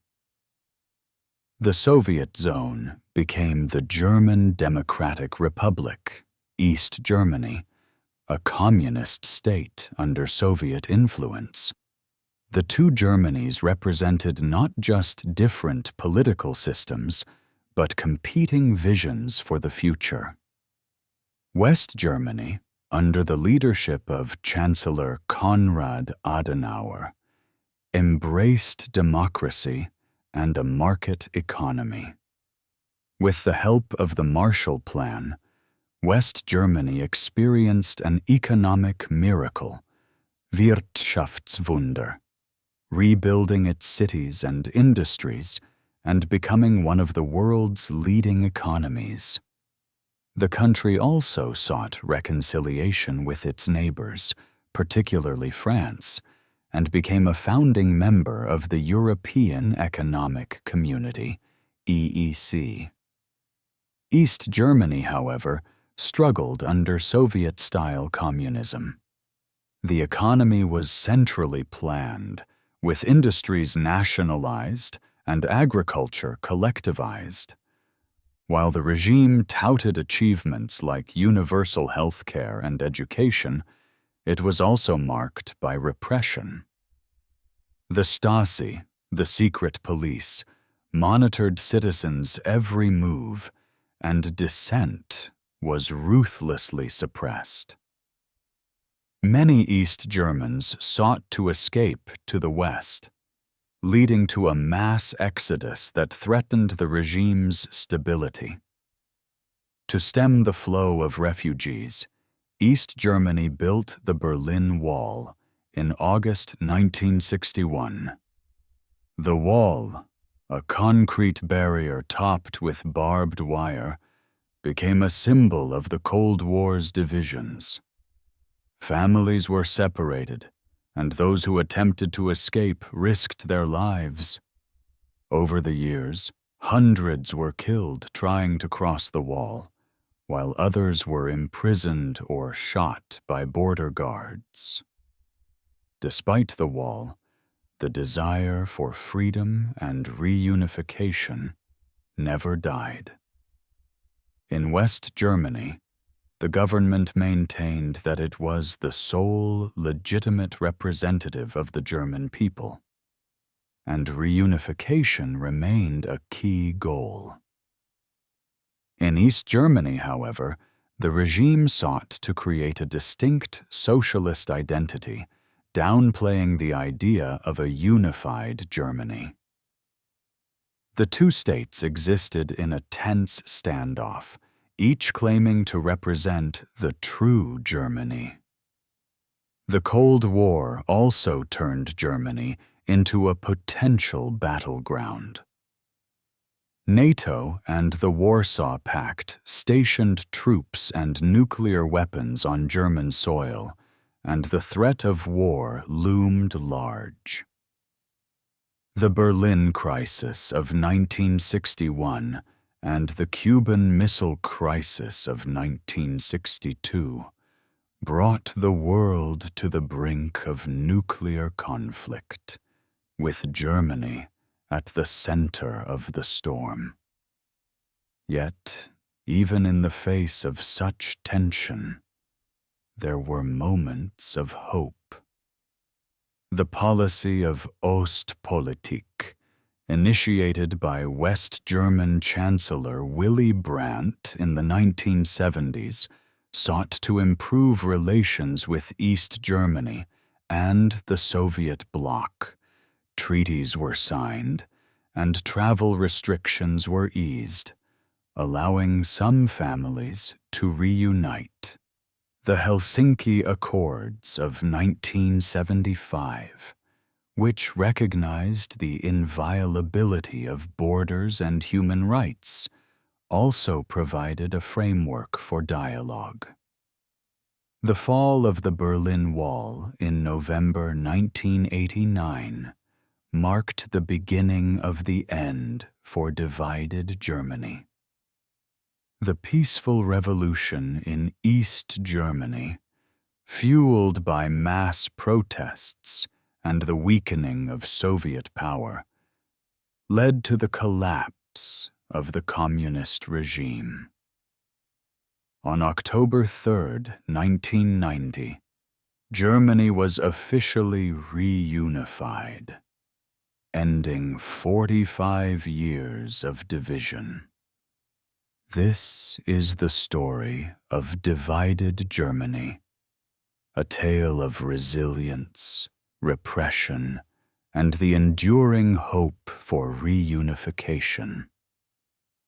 It is a chapter in the history of Germany that serves as a reminder of the human cost of division and the power of unity. And it is a testament to the strength of a nation that, despite being torn apart, found a way to come together again. The economic miracle. West Germany's rise from ruins. Imagine a nation in ruins, its cities reduced to rubble, its economy shattered, and its people struggling to survive. Now picture that same nation, just a decade later, transformed into one of the world's leading economic powers. This was West Germany's Wirtschaftswunder, economic miracle, a story of resilience, innovation, and the power of determination. From the ashes of World War II, West Germany rose to become a beacon of prosperity and democracy. This is the tale of how it happened. When World War II ended in 1945, Germany lay in ruins.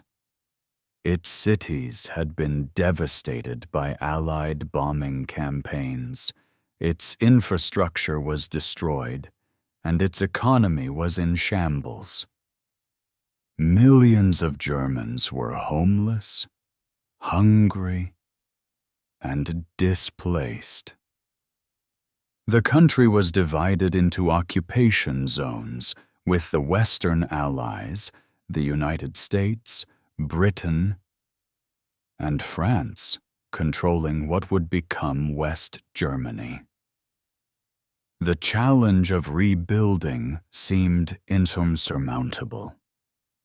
The first step toward recovery came with the currency reform of 1948. The old Reichsmark, rendered nearly worthless by hyperinflation, was replaced by the Deutsche Mark.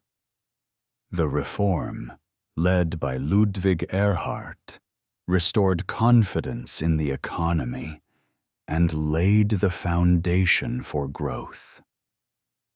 At the same time, the Marshall Plan, launched by the United States in 1948, provided billions of dollars in aid to Western Europe, including West Germany.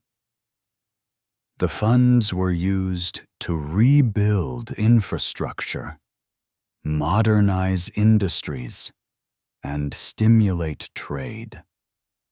Under the leadership of Chancellor Konrad Adenauer and his economics minister, Ludwig Erhard, West Germany embraced a social market economy.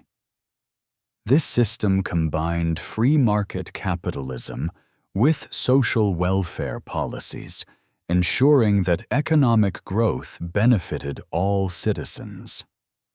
Key industries, such as steel, coal, and automobiles, were revitalized, while new sectors like electronics and chemicals emerged. Companies like Volkswagen, Siemens, and BASF became global leaders, exporting their products worldwide. The economic miracle was also fueled by the hard work and determination of the German people. Millions of refugees and expellees from Eastern Europe provided a skilled and motivated workforce. Labor unions and employers worked together to maintain industrial peace, while the government invested in education and training to ensure a steady supply of skilled workers.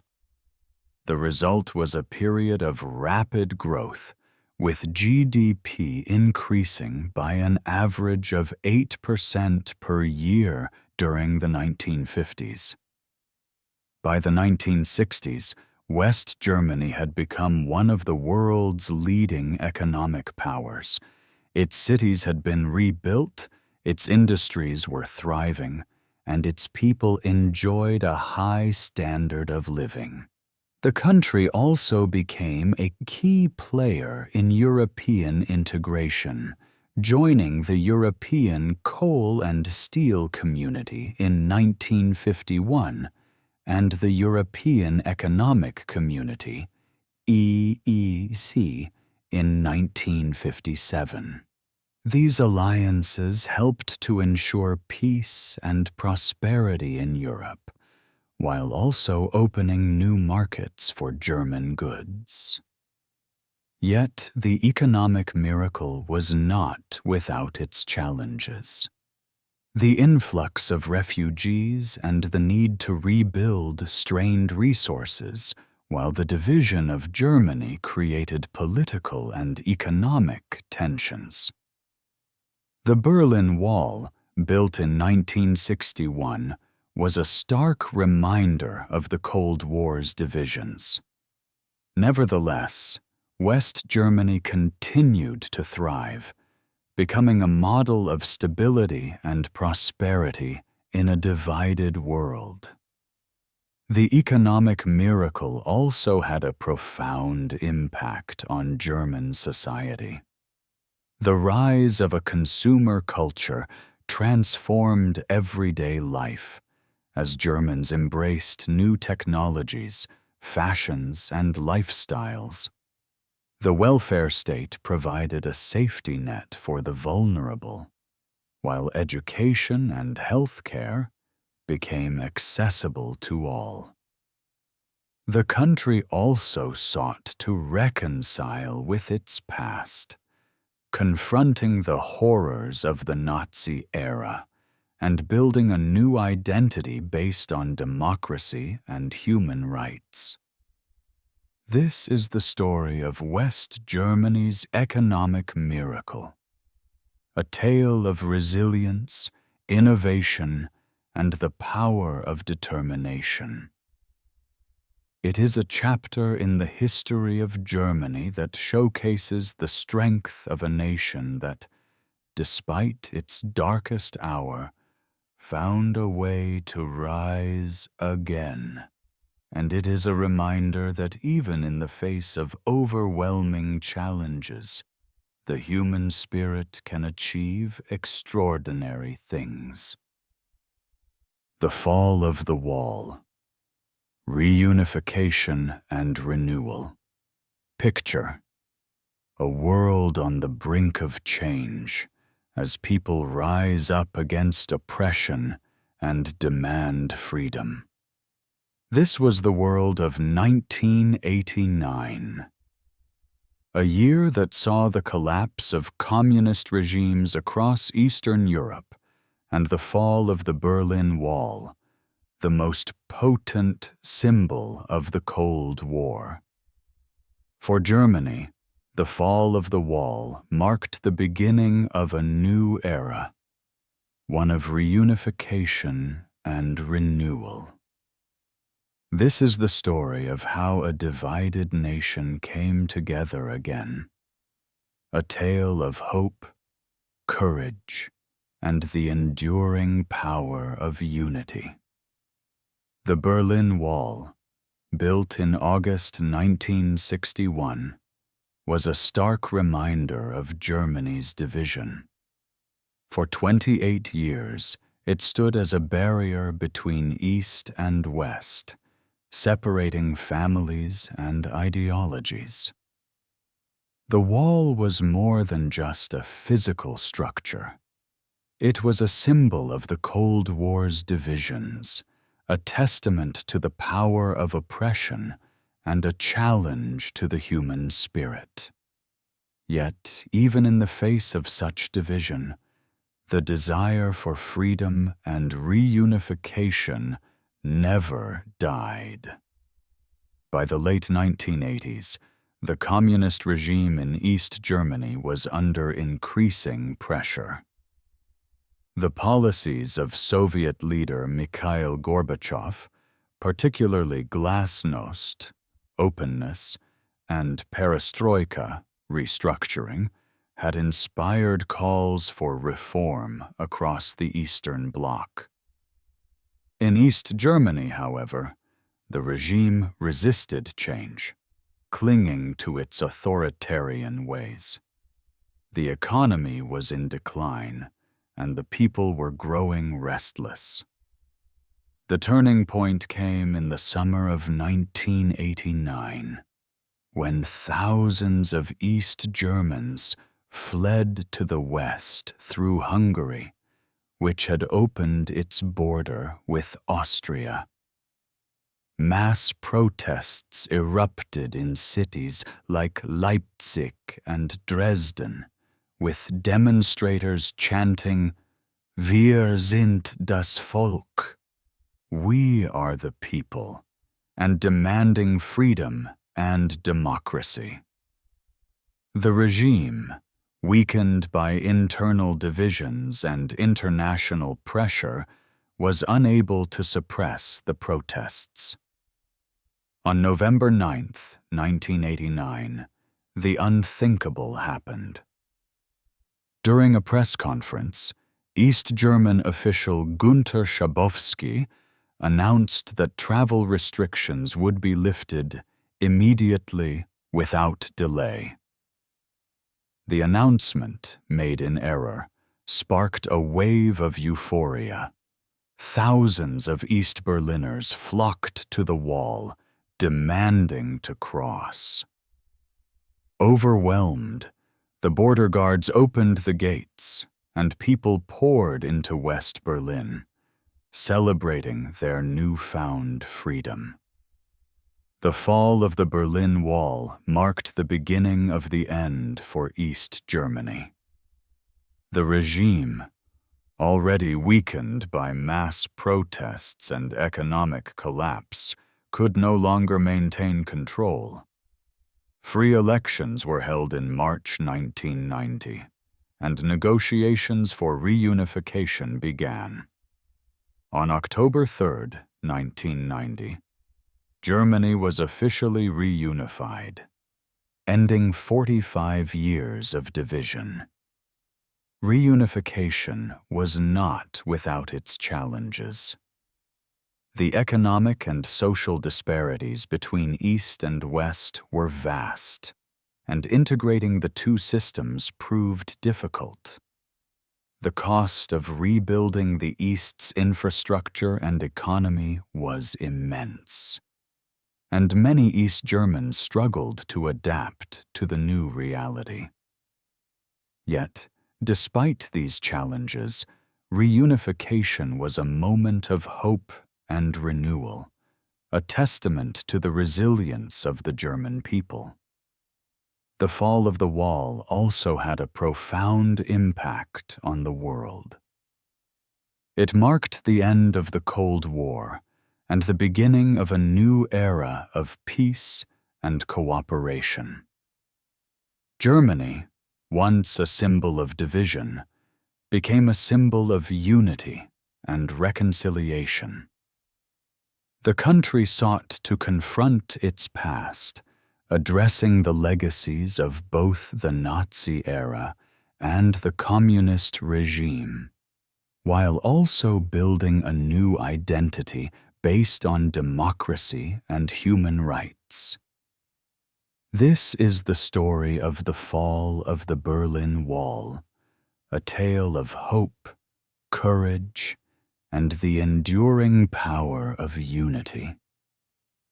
It is a chapter in the history of Germany that showcases the strength of a nation that, despite being torn apart, found a way to come together again.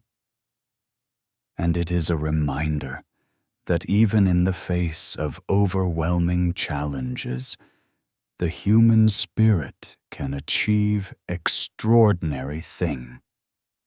Modern Germany, powerhouse of Europe. Picture a nation at the heart of Europe, its cities vibrant, its economy robust, and its influence felt across the globe. This is modern Germany, a country that has risen from the ashes of war and division to become a leader in democracy, innovation, and sustainability. From its role in the European Union to its commitment to renewable energy, Germany stands as a model of resilience and progress. This is the story of modern Germany, a tale of renewal and the pursuit of a better future. The reunification of Germany in 1990 marked the beginning of a new chapter in its history. The challenges were immense. Integrating two vastly different economies, addressing the social and psychological scars of division, and rebuilding the infrastructure of the former East Germany. Yet, through determination and investment, Germany emerged stronger and more united. The country became a symbol of reconciliation, proving that even the deepest divides could be overcome. Germany's role in the European Union, EU, has been central to its modern identity. As one of the EU's founding members, Germany has championed European integration, seeing it as a path to peace, stability, and prosperity. The introduction of the euro in 2002, with Germany as a key player, further solidified its commitment to a united Europe. Today, Germany is often seen as the economic and political engine of the EU, advocating for policies that balance growth with social and environmental responsibility. Economically, Germany is a global powerhouse. It is the largest economy in Europe and the fourth largest in the world, known for its engineering prowess, manufacturing excellence, and export-driven growth. Companies like Volkswagen, Siemens, and Bayer are household names, while the Mittelstand, Germany's network of small and medium-sized enterprises, forms the backbone of its economy. The country's emphasis on vocational training and innovation has ensured a highly skilled workforce and a culture of continuous improvement. Germany's commitment to sustainability and renewable energy has set it apart as a global leader.